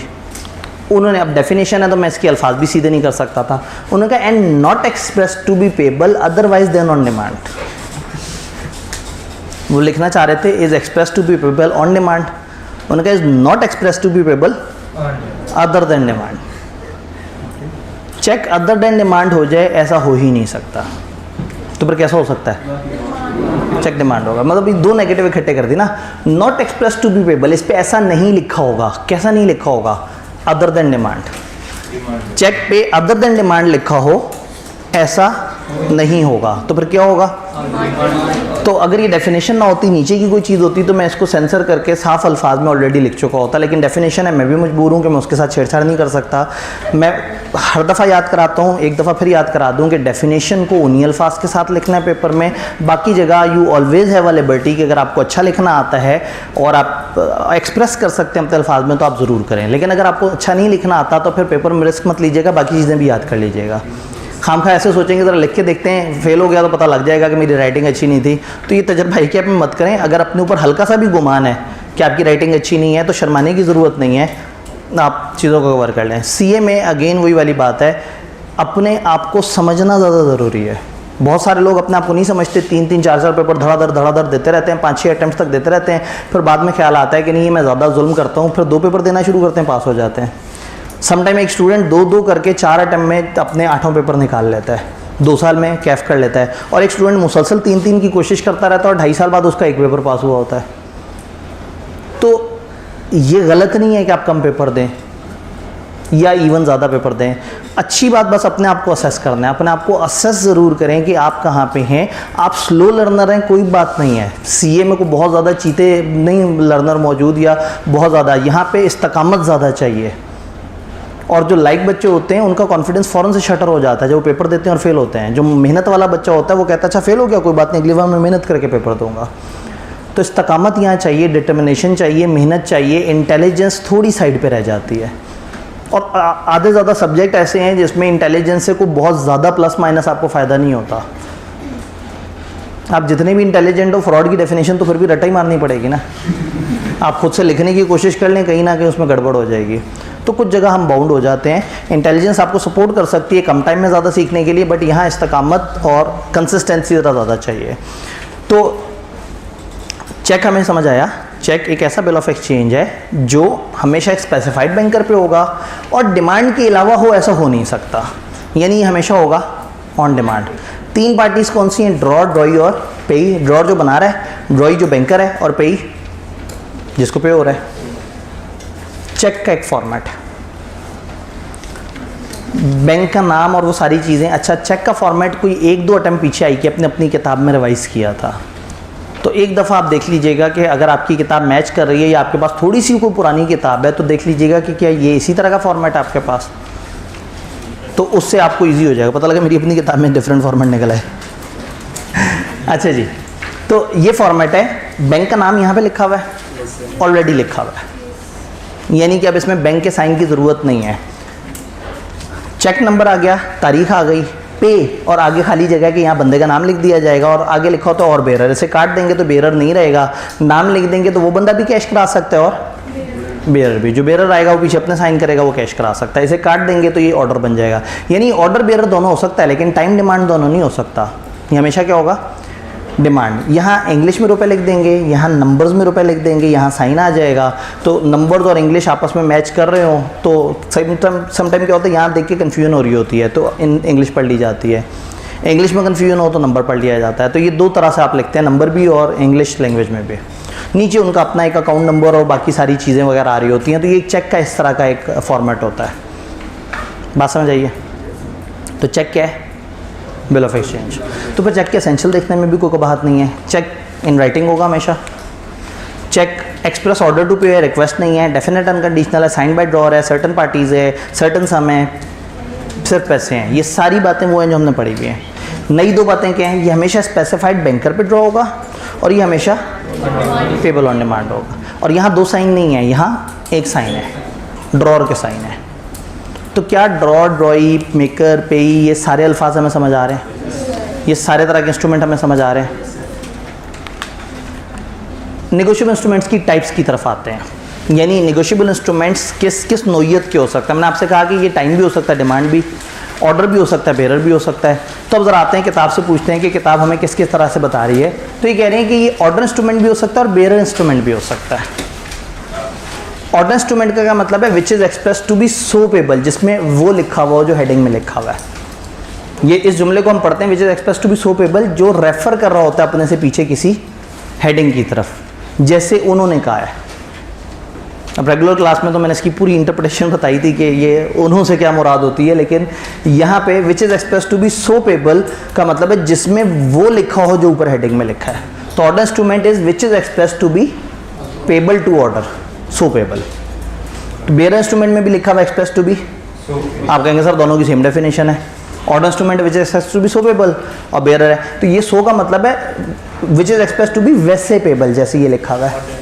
और इसका क्या मतलब है, which is express to be, तो which is express to be payable to order, which is express to be payable to bearer.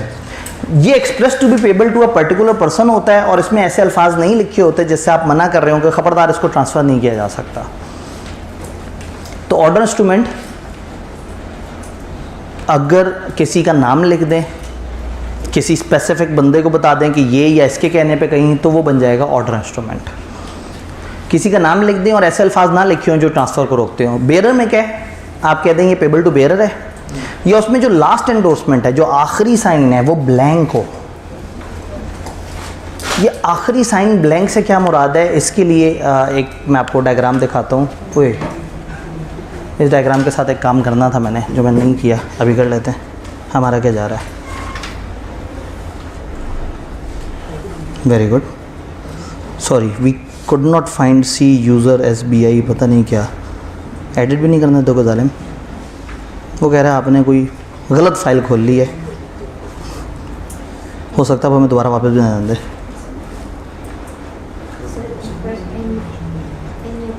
नहीं, एनेबल एडिटिंग भी तो एरर आ रहा है, यहाँ तक तो मैं भी पढ़ा लिखा हूँ।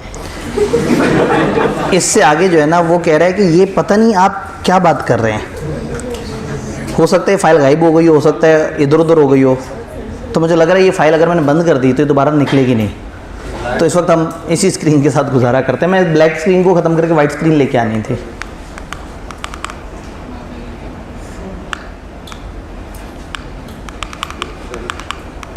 चलें इग्नोर कर देते हैं, हमारा क्या जा रहा है। मार्कर तो है ना, मार्कर से लिख देते हैं। ए ने बी को इंस्ट्रूमेंट फॉरवर्ड किया और इंस्ट्रूमेंट पे लिखा था बी और ऑर्डर। बी ने साइन किए और लिख दिया सी और ऑर्डर। जब इसने साइन करके किसी का नाम लिख दिया तो ये अभी भी ऑर्डर इंस्ट्रूमेंट है, क्योंकि ये सी के नाम पे ऑर्डर हो रहा है। फर्ज करें सी यहाँ पे अपने साइन करे और नाम किसी का ना लिखे, तो ये अब जिसके हाथ में होगा उसका बन जाएगा, ये बेरर बन जाएगा। ऐसे हम कहते हैं ब्लैंक एंडोर्समेंट, कि आप साइन करो नाम मत लिखो। इसको फुल एंडोर्समेंट कहते हैं, कि आप साइन भी करो नाम भी लिख दो। तो बेरर इंस्ट्रूमेंट वो होगा जिस पे लास्ट एंडोर्समेंट क्या होगी, ब्लैंक। लास्ट एंडोर्समेंट वो होगी जो कि ब्लैंक है, किसी बंदे के नाम पे नहीं है, आपने बस साइन कर दिए हैं। यानी कि बेटा साइन करता और आगे दुकानदार का नाम ना लिखता तो वो कागज़ जो भी उठा के ले जाता महल उसको मिल जाते पैसे, लेकिन उसने साइन करके दुकानदार का नाम लिख दिया तो ये बन गया ऑर्डर इंस्ट्रूमेंट।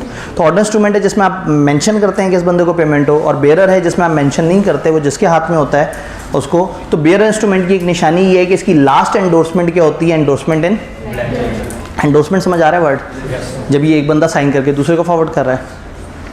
ऑर्डर और बेरर इंस्ट्रूमेंट हमने समझा। इनलैंड और फॉरेन इंस्ट्रूमेंट, जो पाकिस्तान का इंस्ट्रूमेंट है वो इनलैंड कहलाएगा, जो पाकिस्तान से बाहर का इंस्ट्रूमेंट है। अब निशानियाँ बहुत सारी हैं। वो कहते हैं पाकिस्तान में बना है, पाकिस्तानी बंदे को मिला तो इनलैंड है। पाकिस्तान में बना दूसरे मुल्क में पे होगा तो भी इनलैंड है। पाकिस्तान में बना दूसरे मुल्क में एंडोर्स हुआ तो भी इनलैंड है। तो भाई एक दफ़ा बता दो ना, जो पाकिस्तान में बना वो इनलैंड है। तो the instrument which is made in Pakistan, अब आगे उसके साथ जो मर्जी सलूक हो, वो पाकिस्तान में पे हो बाहर पे हो, पाकिस्तानी बंदा ले जाए बाहर बंदा ले जाए, एक्सपोर्ट हो इम्पोर्ट हो, जो मर्जी हो, which is made in Pakistan is inland. तो मेड और drawn in Pakistan also made payable इन पाकिस्तान, या मेड और drawn in Pakistan upon any person resident in Pakistan although it may be payable in Pakistan में बनाओ पाकिस्तानी बंदे के नाम पे, बेशक दूसरे मुल्क में। फिर उन्होंने कहा इनलैंड इंस्ट्रूमेंट इनलैंड ही रहता है अगर वो एंडोर्स फॉरेन कंट्री में भी हो जाए। तो ये सारी निशानियाँ एक बात बता रही हैं कि एक इंस्ट्रूमेंट जो पाकिस्तान में बना है वो बाद में किसी को भी फॉरवर्ड हो जाए दूसरे मुल्क में, कहीं भी चला जाए, वो इनलैंड ही रहेगा। तो फॉरेन बहुत ही खूबसूरत डेफिनेशन है, वो instrument which is not inland instrument, जो इनलैंड नहीं है वो फॉरेन है। यानी आसान अल्फाज में जो मेड इन पाकिस्तान नहीं है, जो बाहर बना होगा उसके बाद जो मर्जी उसके साथ सलूक होगा वो फॉरेन। हम इस वक्त जिस इंस्ट्रूमेंट का जिक्र कर रहे हैं इस पूरे चैप्टर में वो इनलैंड इंस्ट्रूमेंट है। हम पाकिस्तानी इंस्ट्रूमेंट का जिक्र कर रहे हैं, हम लीगल टेंडर वाले इंस्ट्रूमेंट का जिक्र कर रहे हैं, हम लोकल करेंसी वाले इंस्ट्रूमेंट का जिक्र कर रहे हैं। तो ये इनलैंड और फॉरेन का फ़र्क समझ आया? भाई कुछ कहना चाहते हैं? तो इसमें रेजिडेंट ऑफ पाकिस्तान अगर हमने एंडोर्समेंट करके फॉरेन बंदे भी दे दिया, अगर पाकिस्तान बन गया है, बन पाकिस्तान में गया है, तो अब आगे एंडोर्समेंट जैसे देखें उन्होंने कहा है although it may be payable और even if it has been endorse in a foreign country, तो भी वो क्या रहेगा, इनलैंड। तो इम्पॉर्टेंट नहीं है कि किसके नाम पे है, किसको एंडोर्स हुआ, कहाँ गया, किधर पेबल था, इंपॉर्टेंट ये है कि बना कहाँ है। तो instrument which is made in Pakistan वो इनलैंड है, which is not made in Pakistan वो फॉरेन है। देन दो और किस्में जो इतनी देर से हम बार बार बात कर रहे हैं, डिमांड इंस्ट्रूमेंट और टाइम इंस्ट्रूमेंट। डिमांड इंस्ट्रूमेंट क्या है, वो इंस्ट्रूमेंट, बल्कि इस पर बात में आते हैं, टाइम इंस्ट्रूमेंट की बात करते हैं। An instrument payable after a fix time और अ स्पेसिफाइड डेट, वो इंस्ट्रूमेंट जो किसी खास टाइम पे पेबल होगा वो क्या कहलाएगा, time instrument. Cheque time instrument नहीं हो सकता कभी भी, हमने बात की। प्रॉमिस नोट और bill of exchange time instrument कब होंगे, जब लिखा होगा उस पर after specified period on a specific दिन सर्टेन डेट आफ्टर साइट। इसका ये रूल होता है कि आप कहते हैं कि ड्रॉई को कागज़ दिखाना 2 दिन में पेमेंट कर देगा, तो देखने के बाद कितने दिन या आज से कितने दिन या कोई ख़ास दिन या कोई ख़ास सर्टन इवेंट, ये टाइम इंस्ट्रूमेंट में होता है। तो टाइम में आप कोई टाइम बता देते हैं, कोई दिन बता देते हैं, कोई इवेंट बता देते हैं, लेकिन इवेंट अनसर्टन नहीं होना चाहिए, सर्टन इवेंट होना चाहिए, ये टाइम इंस्ट्रूमेंट है। डिमांड इंस्ट्रूमेंट जिसमें कोई टाइम मेंशन नहीं है, चेक हमेशा क्या होगा, डिमांड। प्रॉमिस नोट और bill of exchange payable on demand कब होंगे, when it is express to be, जब उस पर लिखा होगा कि वो डिमांड है, या उस पर लिखा होगा एट साइट, या लिखा होगा प्रेजेंटमेंट, या लिखा होगा ऑन डिमांड, या सिरे से कोई टाइम नहीं लिखा हुआ होगा। क्लियर? बिल या नोट एक्सेप्ट या एंडोर्स अगर ओवरड्यू होने के बाद हो तो भी वो डिमांड बन जाता है। एक बिल पे लिखा था मैं तुम्हें 3 महीने बाद पैसे दूंगा, 3 महीने गुजर गए, अब ये कागज़ जिसको भी फॉरवर्ड हो रहा है चूंकि 3 महीने गुजर चुके हैं तो आज हर बंदा ये कागज़ पकड़ते साथ ही जाके पैसे ले सकता है। तो टाइम इंस्ट्रूमेंट जब एक्सपायर हो जाए, एक्सपायर से मुराद ये नहीं कि वो टाइम बार्ड हो जाए, एक्सपायर से मुराद है जब वो ओवरड्यू हो जाए, जब उसकी मैच्योरिटी डेट आ जाए तो उस दिन वो डिमांड इंस्ट्रूमेंट बन जाता है। याद रहेगा? टाइम और डिमांड समझ आया, ऑर्डर बेरर समझ आया। किताब इन्हीं चीज़ों को बार बार तकरार करती रहेगी, लेकिन कोई बात नहीं, हमारे पास भी वक्त है, सुनते रहेंगे इनकी तकरार। ये टाइप ऑफ इंस्ट्रूमेंट करने के बाद हम आते हैं एंडोर्समेंट के ऊपर। ये वो डायग्राम जो कि आपके पास नज़र नहीं आ रही, लेकिन ये वो डायग्राम है जो आपके पास नज़र आ रही है। फॉरवर्ड किया, इस तरह से किया। अच्छा करते करते करते मैं यहाँ तक पहुँच जाऊँ तो मैं ये इधर एरो बनाऊंगा, यहाँ लिखना शुरू कर दूंगा, इधर एरो बनाऊंगा, यहाँ लिखना शुरू कर दूंगा, इधर एरो बनाऊंगा, यहाँ लिखना शुरू कर दूंगा, ये सारी जगह खत्म हो जाए। इसकी बैक साइड पे कागज़ होगा ना, उसकी बैक साइड पे भी एंडोर्समेंट हो सकती है, वो ख़त्म हो जाए, एक और कागज़ पे एंडोर्समेंट शुरू कर दें, उसके साथ स्टेपल कर दें, या एक और स्टैम्प पेपर उठाएं और स्टैम्प पेपर पे लिख दें कि मैं ये इस बंदे को इस तरह से एंडोर्स कर रहा हूँ। ये जो बिल ऑफ एक्सचेंज और प्रॉमिस नोट है ना, इनका फॉर्मेट नहीं होता है, यानी कि बैंक का तो जो चेक है वो तो एक प्री प्रिंटेड डॉक्यूमेंट होता है। बिल ऑफ एक्सचेंज और प्रॉमिस नोट का रूल हमारे सिलेबस में नहीं लिखा, ये स्टैम्प पेपर पे होने चाहिए हमेशा, जिसको हम अपनी देसी ज़बान में स्टाम्प पेपर कहते हैं। तो स्टाम्प पेपर की जो है वो स्टाम्प फरोश से जाके स्टाम्प पेपर लेना, और उस स्टाम्प पेपर के ऊपर जो है ना, इसको वाकई उर्दू में स्टाम्प कहते हैं, ठीक है। इंग्लिश में इसको स्टैम्प पेपर कहते हैं, लेकिन उर्दू में इसको स्टाम्प, अलिफ के नीचे ज़ेर और शीन के साथ टाम, ठीक है जी। तो एंडोर्समेंट समझ आ रही है, या सामने होगी या बैक साइड पे होगी, किसी और कागज़ पे होगी, और करना क्या होगा, साइन करने होंगे और जेब में रख लेना होगा, है ना? नहीं, साइन करने होंगे, दे देना होगा। पूछते हैं किताब से। अब मैं थोड़ा तरतीब आगे पीछे कर रहा हूँ, लेकिन हम एक लॉजिकल सीक्वेंस में चल रहे हैं। जहाँ मेकर या होल्डर नेगोशिएबल इंस्ट्रूमेंट का, जहाँ पे भी उसका जो बनाने वाला है दरमियान में जिसके पास भी है, साइन करता है उसे, अदर देन मेकर, मेकर से हट के अगर कोई बंदा साइन करता है, यानी एज अ मेकर साइन नहीं करता, कोई दरमियान में आया हुआ बंदा अगर उस पर साइन करता है for the purpose of negotiation, कि वो किसी और को ट्रांसफर कर सके, ऑन बैक और फेस और on a slip of paper annexed to it thereto, सामने साइन करे, बैक पे साइन करे, या किसी और कागज़ को अटैच करके, और so sign for the same purpose, या इस मकसद के लिए साइन करे एक stamp paper intended to be completed as negotiable instrument.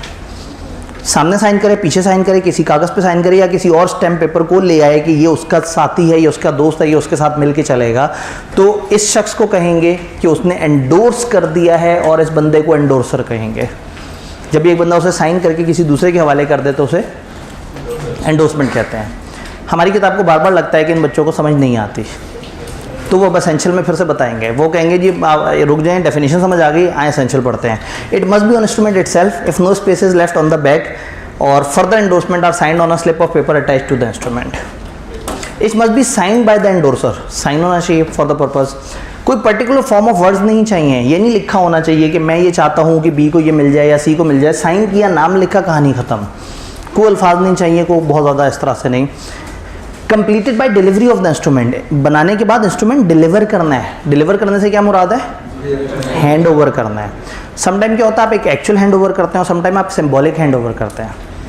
मैं इंस्ट्रूमेंट बनाऊँ वही वाला, 5 रुपये देने थे मैंने भाई को, और 5 रुपये उस पर लिखने के बाद मैं कहूँ ये लें जी चेक, मैंने डिलीवर किया है। और एक ये है कि क्लास में रश हो तो मैं कहूँ मैं यहाँ रख के जा रहा हूँ, खामखा भगदड़ में दर्द ना हो जाए, क्लास के बाद यहाँ से आके उठा लीजिएगा। सबके सामने इनको राइट दे रहा हूँ कि ये कागज़ आपका है और आप ये उठाने का हक रखते हैं, मेरी तरफ से डिलीवर हो गया। इसे कहते हैं सिंबॉलिक डिलीवरी या कंस्ट्रक्टिव डिलीवरी। तो ये जो डिलीवर करना है ना इंस्ट्रूमेंट, ये एक्चुअल डिलीवर भी हो सकता है और कंस्ट्रक्टिव डिलीवर भी हो सकता है। एंड फाइनली नेगोशिएबल, जो नेगोशिएशन है एंटायर इंस्ट्रूमेंट की करनी है। याद करें उसने 2 लाख का सामान लिया था, लेकिन इंस्ट्रूमेंट 3 लाख का फॉरवर्ड करना पड़ रहा था। इंस्ट्रूमेंट के टुकड़े नहीं हो सकते कि 2 लाख तुम ले लेना, लाख मैं ले लूँगा। इंस्ट्रूमेंट पूरा का पूरा एंडोर्स होगा। एंडोर्समेंट समझ आ रही है? अब आते हैं शुरू की तरफ। चैप्टर जहाँ से स्टार्ट होता है वहाँ हम एंड की तरफ आ रहे हैं। वो कहते हैं, आए हम आपको नेगोशिएबल इंस्ट्रूमेंट की डेफिनेशन बताएं। Negotiable instrument means promise note, bill of exchange या cheque payable either to order और टू बेयरर। हम कहेंगे बस अब दूर चले जाओ, ये सारी बातें अब हमें पता है, इतनी हल्की बात करो ही ना। उसने कहा इसमें डिलीवरी होनी चाहिए, ट्रांसफर ऑफ पोजेशन एक्चुअल या constructive from one person to another. हमने कहा ये भी हमें पता है। फिर नीचे उन्होंने कहा चलो वो हम हर लॉ में आके बताते हैं कि इस लॉ में क्या क्या बातें लिखी हैं। तो उन्होंने कहा नेगोशिएबल इंस्ट्रूमेंट एक्ट 1881 जो है ना पूरे पाकिस्तान पे एप्लीकेबल है। मतलब जैसे हम समझ रहे थे कि शायद चीचू की मलिया में एप्लीकेबल है और बाकी पूरे पाकिस्तान में एप्लीकेबल नहीं है, तो जाहिर है सारे लॉ पूरे पाकिस्तान के होते हैं। तो इस जुमले ने कुछ नहीं बताया। ये पहले दिन मार्च 1882 को नाफिज हुआ। बहुत बहुत शुक्रिया, अच्छी इन्फॉर्मेशन थी। मतलब इसका इस कानून की जानकारी से क्या ताल्लुक़ है? खुदा ना खास्ता किसी MCQ में शायद मूड बन जाए, वो भी तो जालिम है ना। It does not affect the provision of section 2435 of SBP act. हमने कहा यहाँ जो लिखा है ना वो उन दो को मुतासर नहीं कर रहा, और उन दो में जो लिखा है वो नहीं बताएंगे हम आपको। एक सेक्शन उन्होंने बताया, दूसरा नहीं बताया। तो उन्होंने कहा वो जो सेक्शन स्टेट बैंक के ये 2 सेक्शन है ना, हम उसकी खिलाफ वर्जी नहीं कर रहे। जब हमारा उनसे टकराव होगा भाई, आप वो बड़े वाले साहब को मान लेना, स्टेट बैंक को, ठीक है, ये है ना जो SBI एक्ट 1956 है ना, और SBI तो उनका वो जो SBI ने कह दिया तो फिर खैर SBP एक्ट। तो अगर SBP एक्ट के वो 2 सेक्शन आ जाएं तो वो हावी होंगे, ये लॉ अप्लाई नहीं होगा। ये लॉ अप्लाई होगा रिगार्डलेस ऑफ एनी यूजेज और custom that is different from act. Act में लिखा है ये काम ऐसे होना चाहिए। आप कहें सर जी मार्केट में जैसे चलता है, मैं कहूँगा मार्केट वाले तो बेवकूफ़ हैं, जो कानून में लिखा है वो फॉलो होगा। जैसे मैंने आपसे कहा कि चेक होता है डिमांड इंस्ट्रूमेंट, तो चेक पे आप कभी भी फ्यूचर की डेट नहीं डाल सकते। आप ये नहीं कह सकते आज से 10 दिन बाद, 20 दिन बाद। पाकिस्तान में एक रवायत है कि किसी ने किसी को पैसे देने होते हैं 3 महीने बाद, वो आज बैठ के 3 महीने बाद की तारीख डाल के उसे चेक दे देता है। तो पाकिस्तान में क्या चलता है, इररिलेवेंट है। कानून में ये लिखा है कि आप ऐसा नहीं कर सकते। चेक पे जो तारीख होगी समझा जाएगा कि उस दिन बना है, और उस दिन से पहले ही दिन वो डिमांड इंस्ट्रूमेंट होगा। जी कौन पाकिस्तानी? पूरे पाकिस्तान पे, हाँ ये पूरे पाकिस्तान पे एप्लीकेबल होगा, लेकिन ये किस ज़माने में बना है? जब पाकिस्तान भी नहीं होता था। तो इसलिए पाकिस्तान पे एप्लीकेबल, लेकिन पाकिस्तान के स्टेट बैंक ने थोड़ी सी बदतमीज़ी की। उन्होंने कहा नहीं, ये 2 सेक्शन हमारे माने जाएंगे। और उसके अलावा हम कह रहे हैं पाकिस्तान की रिवायात अपनी जगह, अंग्रेज़ जो मजबूत कानून बना के गए हम उसके अगेंस्ट नहीं आ सकते। हाँ होता है अंग्रेज़ तो उनके ज़माने की, जब ब्रिज अभी तक चल रहे हैं तो ये कानून तो फिर और ज़्यादा बेहतर चीज़ है। इन सिंपल टर्म्स लो जी, उन्होंने कहा हम खुलासा करते हैं, गली मुका देते हैं। Negotiable instrument means instrument transferable by delivery. कितनी नई नई बातें पता लग रही हैं। हमने उलट कर लिया ना, वरना क्या होता है पहले एक एक लाइन पे इतना उलझते, हर लफ्ज़ को समझना पड़ता, परखना पड़ता, और फिर आगे जाके आपको कहानी समझ आती। हम रिवर्स चले, पहले इंस्ट्रूमेंट को जाके समझ लिया, अब हम ये सारे अल्फाज मजाक लग रहे हैं। आगे देखते हैं और को मजाक है। ये पेबल टू ऑर्डर और बेयरर भी हो सकता है। कितनी नई बात है। Payable to order which is express to be so payable, और पेबल टू वहाँ ये 2 लाइनों में लिखा हुआ था, इधर 1 लाइन में लिखा हुआ है, ठीक है। नीचे क्रॉस चेक का जिक्र है, इसको मैं कैरी फॉरवर्ड कर रहा हूँ, अभी हमने चेक नहीं पढ़ा तो ये जुमला यहाँ नहीं होना चाहिए, लेकिन मौजूद है। फिलहाल इसको इग्नोर कर रहे हैं, कल पढ़ने के बाद ये जुमला हमें समझ आ जाएगा। Payable to bearer which is express to be so payable, और on which only in last endorsement and endorsement is blank. वही वाली बात इधर लिखी हुई है, तो ये सारी बातें आपको पता थी। नई 2 बातें हैं, 2 खास नई बातें जो यहाँ पर पढ़ रहे हैं, जो एक्सेप्शन है अभी तक की अंडरस्टैंडिंग में। पहली चीज़ ये कि नेगोशिएबल इंस्ट्रूमेंट बनाते हुए 1 से ज़्यादा बंदों को दिया जा सकता है। पहली दफ़ा आप एंडोर्स करते हुए तो आप ऐसा नहीं करेंगे, लेकिन पहली दफ़ा आप कह सकते हैं कि ये इंस्ट्रूमेंट A एंड B को दे रहा हूँ मैं, तो 2 को कंबाइन भी दिया जा सकता है, और यूँ भी लिख सकते हैं A और B, इंग्लिश वाला और। तो ये A एंड B या A और B दोनों तरह से हो सकता है। यानी कि इंस्ट्रूमेंट जब बने तो negotiable instrument made be payable to 2 और मोर पेई जॉइंटली, और it may be made payable in the alternative to 1 of 2 और से ऐसा। तो आप 2 को जॉइंटली भी कर सकते हैं, या 2 से ज़्यादा बंदों को अल्टरनेट भी कर सकते हैं कि ये इंस्ट्रूमेंट या वो लेगा या वो लेगा या वो। अगर गौर से देखें, बाबा या बाबे के कहने पर ये भी 2 बंदे हैं, लेकिन में और है बाबा या, और अगर लिखा हो बाबा एंड उसका बेटा, अब ये दोनों को इकट्ठे आना पड़ेगा। जब वो पैसे लेने आएंगे तो वो सब्जेक्ट होंगे, वो जॉइंट प्रोमिसेस हैं, वो सब्जेक्ट हैं, तो उनको इकट्ठे आना पड़ेगा। अब अगेन मतलब ये बात है कि हम दोनों को कर रहे हैं, अब दोनों इकट्ठे साइन करके आगे फॉरवर्ड कर सकते ही नहीं कर सकते। काश ये लॉ हमें इतना बताना चाह रहा होता। हमारे सिलेबस में इन सारे लॉस का इंट्रोडक्शन है, इसमें बहुत सारी गहरी गहरी बातें भी हैं जो अल्हम्दुलिल्लाह हमारे सिलेबस में नहीं है। तो हम पहली गहरी बात समझ लें, हम अगली गहरी बात पे क्यों परेशान हो। पेपर देने के बाद जो है वो हम इस पर ज़रूर समझ लेंगे। तो अगर पेपर देने के बाद आप थोड़ा सा भी सर्च करेंगे तो आपको इसके आगे के रूल्स भी पता लग जाएंगे। लेकिन फ़िलहाल यहाँ तक का रूल है कि ये एक वक्त में 2 बंदों को कंबाइन भी हो सकता है, 2-3 को, और उनमें और भी हो सकता है। दूसरी खास बात क्या है? दूसरी खास बात है वो सेक्शन 35 जो कि इसके अगेंस्ट है। वो कहते हैं भाई नेगोशिएबल इंस्ट्रूमेंट में जो लिखा हुआ है उसे भाड़ में फेंकते हुए हम 2 रूल्स बता रहे हैं, याद रखना। प्रोमिल नोट ज़िंदगी में जब पहली दफ़ा बनाओगे ना तो पेबल टू बेयरर नहीं बना सकते। प्रोमिल नोट जब पहली दफ़ा बनाओगे तो पेबल टू बेयरर नहीं बना सकते। बिल ऑफ एक्सचेंज जब पहली दफ़ा बनाओगे तो payable to bearer on demand नहीं बना सकते। यानी प्रोमिल नोट पहली दफ़ा बने, ऑर्डर हो चलेगा, टाइम हो चलेगा, डिमांड हो चलेगा, लेकिन पहली दफ़ा पेबल टू बेयरर नहीं होना चाहिए। पहली दफ़ा कम से कम एक मुखातिब होना चाहिए। पहली दफ़ा बादशाही ना लिखेगी जिसके हाथ में कागज़ होगा उसको पैसे दूंगा। तो पहली दफ़ा जब इंस्ट्रूमेंट इशू होगा तो वो पेबल टू बेयरर नहीं होगा, ऐसा सिर्फ गवर्नमेंट कर सकती है, आम इंसान नहीं कर सकते, स्टेट बैंक ने कहा।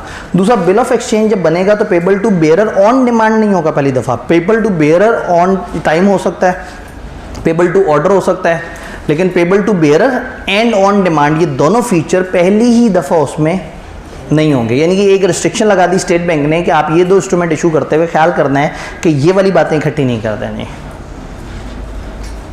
डन। तो ये एक्सेप्शन है। यानी अभी तक हमने जितनी अंडरस्टैंडिंग पढ़ी इसमें सबसे फजूल बात ये है, क्योंकि हमारी बेसिक अंडरस्टैंडिंग के अगेंस्ट जा रहा है। हमने तो कहा था हर इंस्ट्रूमेंट के साथ सब कुछ हो सकता है, इन्होंने पाबंद कर दिया कि पहली दफ़ा आपने ये वाले इंस्ट्रूमेंट के साथ ये हरकत नहीं करनी, तो इसको हमने क्राइम कर लेना अलग से। और इसके क्या फीचर्स हैं, ये इजीली ट्रांसफरेबल है, एक बंदे दूसरे बंदे को सिर्फ डिलीवर कर देना, अगर पेबल टू बेयरर है तो चल जाएगा, और अगर पेबल टू ऑर्डर है तो एंडोर्स करे और डिलीवर करे, साइन करे, तो पेबल टू ऑर्डर साइन करके फॉरवर्ड होगा और पेबल टू बेयरर सिर्फ डिलीवर करने से फॉरवर्ड हो जाएगा।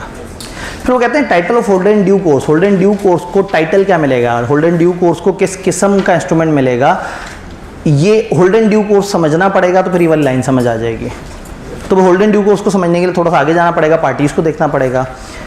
नेगोशिएबल इंस्ट्रूमेंट में पार्टीज़ कौन सी होती हैं, मैं इनमें से किसी पार्टी के बारे में आपको कुछ नहीं बताऊंगा, ये सारी पार्टीज आपको पता है। मेकर पता है, प्रॉमिस नोट बनाने वाला, ड्रॉर पेई पता है जिसको पैसे मिलने हैं, ड्रॉई बिल ऑफ एक्सचेंज में जिसको हुक्म दिया जाता है, सॉरी ड्रॉर जो हुक्म देता है, और ड्रॉई जिसको हुक्म दिया जाता है, एक्सेप्टर ये ड्रॉई जब साइन कर देता है तो ये इसमें मसला नहीं है। मसला क्या है, इसके अलावा दो और पार्टीज़ हैं, एक को होल्डर कहते हैं और एक को होल्डर इन ड्यू कोर्स कहते हैं। ये तो इनिशियल पार्टी है ना, शुरू वाला बंदा आखिरी वाला बंदा। ये जो दरमियान में और लोग आ जाते हैं, इसने पकड़ा बी सी डी, इन दरमियान वाले लोगों को कहते हैं होल्डर। होल्डर कहते हैं एक लेजिटमेट मालिक को इंस्ट्रूमेंट के। अगर एक इंस्ट्रूमेंट किसी बंदे को लीगली मिलना है तो उसको हम कहते हैं कि वो होल्डर है। होल्डर का लफ्जी मतलब क्या है, यहाँ पे ये मार्कर पड़ा हुआ है और मैंने इसे होल्ड किया हुआ है, मैं होल्डर हूँ, लेकिन ये मार्कर मेरा नहीं है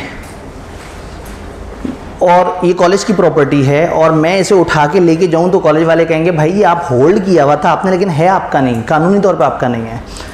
तो होल्डर एक ऐसे होल्डर को कहेंगे जो कानूनी तौर पे, मैंने इनके नाम चेक लिखा यहाँ रख दिया, ये भाई ने आगे उठा लिया और कह दिया आज से मैं होल्डर हो गया, तो ये होल्डर नहीं है। ये इंग्लिश ज़बान में तो होल्डर हैं, इनके हाथ में इंस्ट्रूमेंट है, लेकिन ये कानूनी तौर पे इस इंस्ट्रूमेंट का हक नहीं रखते। तो रूल ये है कि होल्डर कोई भी शख्स तब कहलाएगा अगर वो सेटिस्फाई करे दो कंडीशन, वो एंटाइटल्ड हो पोजेशन ऑफ द इंस्ट्रूमेंट का, और वो उसके ऊपर अमाउंट रिकवर कर सकता है उन पार्टी से, उसका हक हो और उसके पास ये राइट आ जाएगी वो पार्टी से रिकवर कर सकता है। तो बेयरर इंस्ट्रूमेंट में होल्डर कहेंगे जिसके हाथ में इंस्ट्रूमेंट है, और ऑर्डर इंस्ट्रूमेंट में होल्डर उसे कहेंगे जिसका नाम साइन हुआ हुआ है, जिसके नाम पे लिखा हुआ है कि ये इस बंदे का है। अगर इंस्ट्रूमेंट गुम हो जाए, जल जाए, ख़त्म हो जाए, तो हम मानते हैं कि जिस आखिरी होल्डर के पास था उसका लीगल हक है उस इंस्ट्रूमेंट के ऊपर। होल्डर समझ आ रहा है? होल्डर का मतलब है एक ऐसा शख्स जो कि कानूनी तौर पे यह हक रखता है कि इंस्ट्रूमेंट उसे मिले, और इंस्ट्रूमेंट है भी उसी के ही पास, उसके पास भी होना चाहिए एक्चुअल या कंस्ट्रक्टिव, और उसका लीगल हक भी होना चाहिए। तो ये भाई होल्डर हो सकते हैं, वो भाई होल्डर नहीं होंगे। होल्डर समझ आया? आखिरी टेक्निकल बात इसमें जो है वो इंतज़ामिया से कहूँगा कि अगर बाहर को बच्चे आए तो उनसे कहना है कि बस 5 मिनट की दिक्कत है, एक अहम कॉन्सेप्ट है, बस आखिरी कॉन्सेप्ट है, तो आप ज़रा अलर्ट रहिएगा, बल्कि एक दफ़ा बाहर जाके उन्हें कह देंगे, वरना ऊपर परेशान होना शुरू हो जाते हैं। Holder in due course, holder in due course, her holder जो शरीफ है, ईमानदार है, मासूम है, भोला भाला है, उसे होल्डर इन ड्यू कोर्स कहते हैं। ये बड़ा क्यूट सा होल्डर होता है, ये इसको कुछ नहीं पता, गड़बड़ का ही नहीं पता, ये ऐसे मासूम है, ऐसे पता ही नहीं है इसके वज़ीर मुल्क खा गए, इसके नीचे चीज़ें तबाह होती रहीं, ऐसे पता ही नहीं है, मासूम है। तो होल्डर इन ड्यू कोर्स कौन है? मासूम आदमी। अगर एक मासूम हो तो फिर क्या होता है, हम कहते हैं जितनी मर्जी तबाही हुई, हम कहते हैं देखो बंदा मासूम है, उसको पता नहीं था, पता होता तो फिर हम कहते हैं कि ये तो गलत बंदा है। तो होल्डर इन ड्यू कोर्स और होल्डर में फ़र्क है। होल्डर वो शख्स है जो हक रखता है और इंस्ट्रूमेंट भी उसके हाथ में है। होल्डर इन ड्यू कोर्स तो होल्डर तो है ही है, holder in due course is equal to holder plus मासूम। मासूम उसे कहते हैं जिसको ना पता हो कि इंस्ट्रूमेंट के साथ इससे पीछे चल के आ रहा है। यानी कि अगर ए ने बी को फॉरवर्ड किया, बी ने सी को फॉरवर्ड किया इंस्ट्रूमेंट, तो उसमें हर बंदे की अजम्पशन ये है कि मुझे पीछे वाले बंदे से इंस्ट्रूमेंट साफ़ सुथरा मिला है और मैं आगे वाले बंदे को इंस्ट्रूमेंट एज इट इज़ दे रहा हूँ। बी ने सी को इंस्ट्रूमेंट दिया, सी ने डी को इंस्ट्रूमेंट दिया, डी से चोरी हो गया इंस्ट्रूमेंट, मिस्टर एक्स चोरी करके चले गए, तो मिस्टर एक्स होल्डर नहीं है क्योंकि उनका हक नहीं है। मिस्टर एक्स ने मिस्टर वाई को फॉरवर्ड किया और नहीं बताया कि चोरी का इंस्ट्रूमेंट है, तो मिस्टर वाई होल्डर भी है और होल्डर इन ड्यू कोर्स भी है, मासूम आदमी है। लेकिन अगर ये इंस्ट्रूमेंट उसे फॉरवर्ड करके कहे ये चोरी शुदा है, तो वो होल्डर तो है क्योंकि उसका हक तो है, उसने एक्स से पैसे तो लेने थे, लेकिन वो होल्डर इन ड्यू कोर्स नहीं है। तो होल्डर इन ड्यू कोर्स कहते हैं एक मासूम होल्डर को। गुमो आपको मिल जाए जी, गुमो अगर आपको मिल जाए वो भी इसमें एक अगर क्या होंगे दोनों, देखें बात ये है कि ये इम्पोर्टेंट है नीयत। यहाँ पे ना जो होल्डर और होल्डर ड्यू कोर्स के दरमियान फ़र्क है वो बेसिकली नीयत का है। तो मैं कहता हूँ कि ए ने बी को जेन्युइन फॉरवर्ड किया, बी ने सी को प्रॉपर तरीके से फॉरवर्ड किया, सी ने डी को प्रॉपर तरीके से फॉरवर्ड किया, लेकिन एक्स भाई ने चोरी कर लिया। चोरी नीचे लिख लेते हैं, अगर लाइट आ गई और वो स्क्रीन चल पड़ी। मैंने हिसाब लगाया, इंसान जितना कोई सियाना बनने की कोशिश करे ना उतना ही नुकसान होता है। मैं रात बाकायदा स्लाइड पे ना एक जगह लाइन लगाई कि वो लाइन सामने स्क्रीन पे नज़र आएगी, उसके नीचे लिख रहा हूँगा, स्लाइडें ऊपर चल रही होंगी, नीचे डायग्राम बनी हुई होगी, क्योंकि यहाँ पर उधर बहुत ही थोड़ी सी जगह होती लिखने की, स्क्रीन ही चली गई। तो वो जो है ना इंसान कोशिश कर सकता है, कुछ चीज़ें अपने कंट्रोल में और कुछ चीज़ें अपने कंट्रोल में नहीं होती। A B C D, X ने डी से चोरी कर लिया, बी होल्डर है, सी होल्डर है, डी होल्डर है, ये होल्डर इन ड्यू कोर्स भी हैं, इनमें से किसी को नहीं पता कि गड़बड़ वगैरह। फिर क्या हुआ, एक्स ने डी से चोरी कर लिया और एक्स ने फॉरवर्ड कर दिया वाई को। सवाल ये है कि क्या वाई को उसने बताया है या नहीं बताया। अगर वाई मासूम है और वाई एक्स से पैसे लेने का हक रखता था और एक्स ने वो इंस्ट्रूमेंट ऐसे फॉरवर्ड कर दिया, तो फिर क्या होगा, होल्डर इन ड्यू कोर्स। लेकिन अगर एक्स वाई को बताया कि मैंने चोरी किया, ये इंस्ट्रूमेंट पकड़ो, तो अब वाई होल्डर तो है, होल्डर इन ड्यू कोर्स नहीं है। तो रूल बड़ा मजे का है, होल्डर इन ड्यू कोर्स को मिलता है गुड टाइटल और बाकियों को मिलता है बैड टाइटल। ये होल्डर और होल्डर इन ड्यू कोर्स है, गुड टाइटल मिला, गुड टाइटल मिला, गुड टाइटल मिला। ये जब होल्डर ही नहीं तो होल्डर इन ड्यू कोर्स तो हो ही नहीं सकता। मेरे होल्डर नहीं है और इंस्ट्रूमेंट बेरर है, तो क्या ये कैश कर जी, अब अगेन इन्होंने कहा इंस्ट्रूमेंट बेरर है और एक बंदा होल्डर नहीं है, तो क्या उसे कैश करा सकता है। बेरर इंस्ट्रूमेंट में होल्डर उसे कहते हैं जिसके हाथ में इंस्ट्रूमेंट होता है, क्योंकि वो तो ब्लैंक है ना, उस पर तो लिखने वाले ने कह दिया, उसको ओपन छोड़ दिया, जिसके हाथ में उसका। आपकी जेब में 10 रुपये का नोट है, चलें आपकी जेब में 100 रुपये का नोट है, बच्चा कहेगा लो मुझे जाना आपने काम खा। 100 रुपये के नोट पे लिखें, उस पर लिखा होगा हामिल हज़ा को मुतालबे पर अदा किया जाएगा, ये बेरर नोट है। आपके साथ वाले भाई इंतहाई चालाकी से वो 100 रुपये निकाल के अपने बटवे में डाल लें, आप ज़िंदगी भर साबित नहीं कर सकेंगे वो 100 का नोट आपका है, उस पर आपका नाम ही नहीं लिखा हुआ, वो बेरर है। हामिल हज़ा, बेरर ऑफ द इंस्ट्रूमेंट को मुतालबे पर अदा करेगा। ये जाके स्टेट बैंक को वो नोट दिखा के कह सकते हैं मुझे इतना सोना दे दें, स्टेट बैंक वाले कहेंगे इतना सोना होता तो हम डिफ़ॉल्ट हो रहे होते। ठीक है, ये बात समझ आई। ये वो लाइन है जिसका मैंने जिक्र किया और ये लाइन ब्रीच हो चुकी हुई है और मैं उससे ऊपर लिख चुका हूँ। अब अल्फाज ख़राब हो सकते हैं, जल्दी से इसे पढ़ लेते हैं क्योंकि वक्त कम है, हमारे पास 2-3 मिनट की गुंजाइश रह गई है। Any person who for consideration become the possessor of promissory note, bill of exchange और cheque if payable to bearer. अगर पेबल टू बेयरर है तो क्या बन जाए, पोजेसर बन जाए, बस पेबल टू बेयरर है, हाथ में आ जाए। और अगर पेबल टू ऑर्डर है तो इंडोर्सी या पेई बन जाए, उसका नाम आ जाए उसके ऊपर। It becomes before it becomes overdue, इसके एक्सपायर होने से पहले, इसके ओवरड्यू होने से पहले इसके पास आ जाए विदाउट नोटिस, बगैर ये जाने कि जो टाइटल ऑफ द पर्सन है जिससे उसने ड्राइव किया उसका टाइटल भी। अगर एक बंदे को नहीं पता कि पिछले वाले बंदे, टाइटल का मतलब उसकी ओनरशिप, टाइटल का मतलब है वो बंदा हक रखता है या नहीं रखता। अगर मुझे नहीं पता, इसको नहीं पता कि पीछे वाले बंदे ने चोरी की है, तो ये होल्डर इन, इसको नहीं पता कि इसने चोरी की है, तो ये होल्डर इन ड्यू कोर्स है। अगर इसे पता है तो इसके अंदर कुछ नई बातें हमें नजर आई हैं। वो नई बातें ये हैं कि एक बंदा अगर कंसिडरेशन के लिए ले और बिफोर इट बिकम ओवरड्यू, इसका मतलब है अगर वो टाइम इंस्ट्रूमेंट है ना, 3 महीने लिखा हुआ है तो 3 महीने से पहले इसके पास इंस्ट्रूमेंट आए और इसकी कंसिडरेशन हो, तो ऐसा होल्डर जिसको कंसिडरेशन के लिए इंस्ट्रूमेंट मिला, टाइम पूरा होने से पहले मिला और वो एक मासूम होल्डर है, वो क्या कहलाएगा, होल्डर इन ड्यू कोर्स। क्या ये बात समझ आ रही है? किताब को हमेशा की तरह लगा नहीं समझ आई होगी। उन्होंने कहा हम और समझाते हैं आपको डिटेल से, उन्होंने डिटेल से सारी शराइत समझाना शुरू कर दी। अब देखें ना वो ख़राब हो गया मेरी वो line. Holder in due course उसे कहेंगे जो होल्डर भी हो लॉफुल एंड एडिक्वेट, कंसिडरेशन भी हो, मेच्योरिटी से पहले उसके पास इंस्ट्रूमेंट आया हो, इंस्ट्रूमेंट मेच्योरिटी से पहले, उसके टाइम पूरा होने से पहले आया हो, और अगर वो हो क्या कहते हैं ऑन डिमांड हो तो रीजनेबल टाइम में उसके पास आया हो। ऑन डिमांड तो आज ही मैच्योर हुआ होता ना। कंप्लीट और रेगुलर होना चाहिए, साइन शाइन ठप्पे छप्पे सारी चीज़ें पूरी होनी चाहिए, और उसने instrument without any negligence in good faith लिया हो, without any reason to believe कि डिफेक्ट एग्जिस्ट करता था टाइटल में। होल्डर हो, कंसिडरेशन हो, मेच्योरिटी से पहले आया हो, कंप्लीट रेगुलर इंस्ट्रूमेंट हो, और नीयत साफ हो। ये बात समझ आई? क्या डिफरेंस समझ आ रहा है? किताब को फिर लगा नहीं समझ आया, उन्होंने अब टेबल में बताया सारी बात। होल्डर की definition they the, holder in due course की डेफिनेशन दे दी, इसको इग्नोर करते हैं। इसमें कंसिडरेशन ज़रूरी नहीं है सादा होल्डर में, और इसमें कंसिडरेशन ज़रूरी है। इसमें ये शायद पिछली पार्टीज पे केस नहीं कर सकता, अगर ये खुद शरीक है जुर्म में तो फिर ये तो नहीं पकड़ सकेगा, लेकिन ये हमेशा मासूम होल्डर हमेशा केस कर सकता है। ये गुड फेथ हो सकता है और नहीं भी हो सकता, और ये हमेशा गुड फेथ होगा। इसको बेटर टाइटल नहीं मिलेगा, यानी इसके पास अगर पीछे से ख़राब टाइटल आ रहा है, उसे पता है तो इसके पास ख़राब टाइटल होगा, और ये आगे वाले बंदे को भी ख़राब टाइटल देगा अगर इसे पता, और इसे नहीं पता तो गुड टाइटल। तो होल्डर एंड ड्यू कोर्स को नहीं पता होता तो ये हमेशा क्या करेगा, अगले बंदे को गुड टाइटल देगा। मेच्योरिटी, ये मेच्योरिटी से पहले इंस्ट्रूमेंट मेच्योरिटी के पहले भी आ जाए या बाद में भी आ सकता है, और इसके पास हमेशा मेच्योरिटी से पहले आना चाहिए। तो ये डिफरेंसेस है, तो जल्दी से ये लास्ट लाइन देख लेते हैं। नेगोशिएशन जब promise note, bill of exchange या चेक ट्रांसफर होता है free from defect to any person, ताकि उस बंदे को उसका होल्डर बना दिया जाए, तो ये नेगोशिएशन कहलाती है।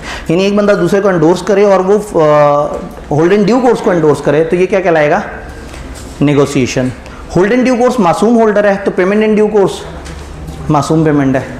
ऐसी पेमेंट जो गुड फेथ में हुई हो, जिसके अंदर कोई नेग्लिजेंस ना हो, जिसमें कोई ना पता हो कि जो बंदा मेरे से आके पैसे मांग रहा है, भाई बादशाह के पास कोई चोर जाके वो इंस्ट्रूमेंट दे दे, लेकिन वो बेरर बना हुआ हो, तो बादशाह तो पेमेंट कर देगा। तो पेमेंट इन ड्यू कोर्स का मतलब है ड्यू टाइम पे जब एक बंदा जेन्युइनली बगैर नेग्लिजेंस के पेमेंट कर दे और उसे डाउट ना हो, तो वो क्या कहलाएगा, पेमेंट इन ड्यू कोर्स। और एक छोटा सा कॉन्सेप्ट है मटेरियल अल्टरेशन, जब आप इंस्ट्रूमेंट में कोई ऐसी बड़ी तब्दीली कर दें जिससे उसके अंदर अमाउंट पेबल चेंज हो जाए, डेट चेंज हो जाए, टाइम चेंज हो जाए, या कुछ भी इस तरह की बड़ी चेंज हो जाए, तो वो कहलाएगी मटेरियल अल्टरेशन। चूँकि अगली क्लास बाहर खड़ी हुई है और फिर ज़रा वो तंग होंगे, तो अब आपने चैप्टर कंप्लीट पढ़ना है। अब जिस मर्जी तरतीब से पढ़ें, आपको ओवरऑल गेम समझ आ गई है। कल याद रखना है कि कल हमारा जो क्लोजिंग टाइम है वो तकरीबन 15 मिनट 20 मिनट से आधे घंटे तक एक्सटेंड हो सकता है। आप आधा घंटा ध्यान में रखिएगा, बाकी हम देख लेंगे हमारे पास कितना टाइम निकलता है। इंशाल्लाह ताला मिलते हैं।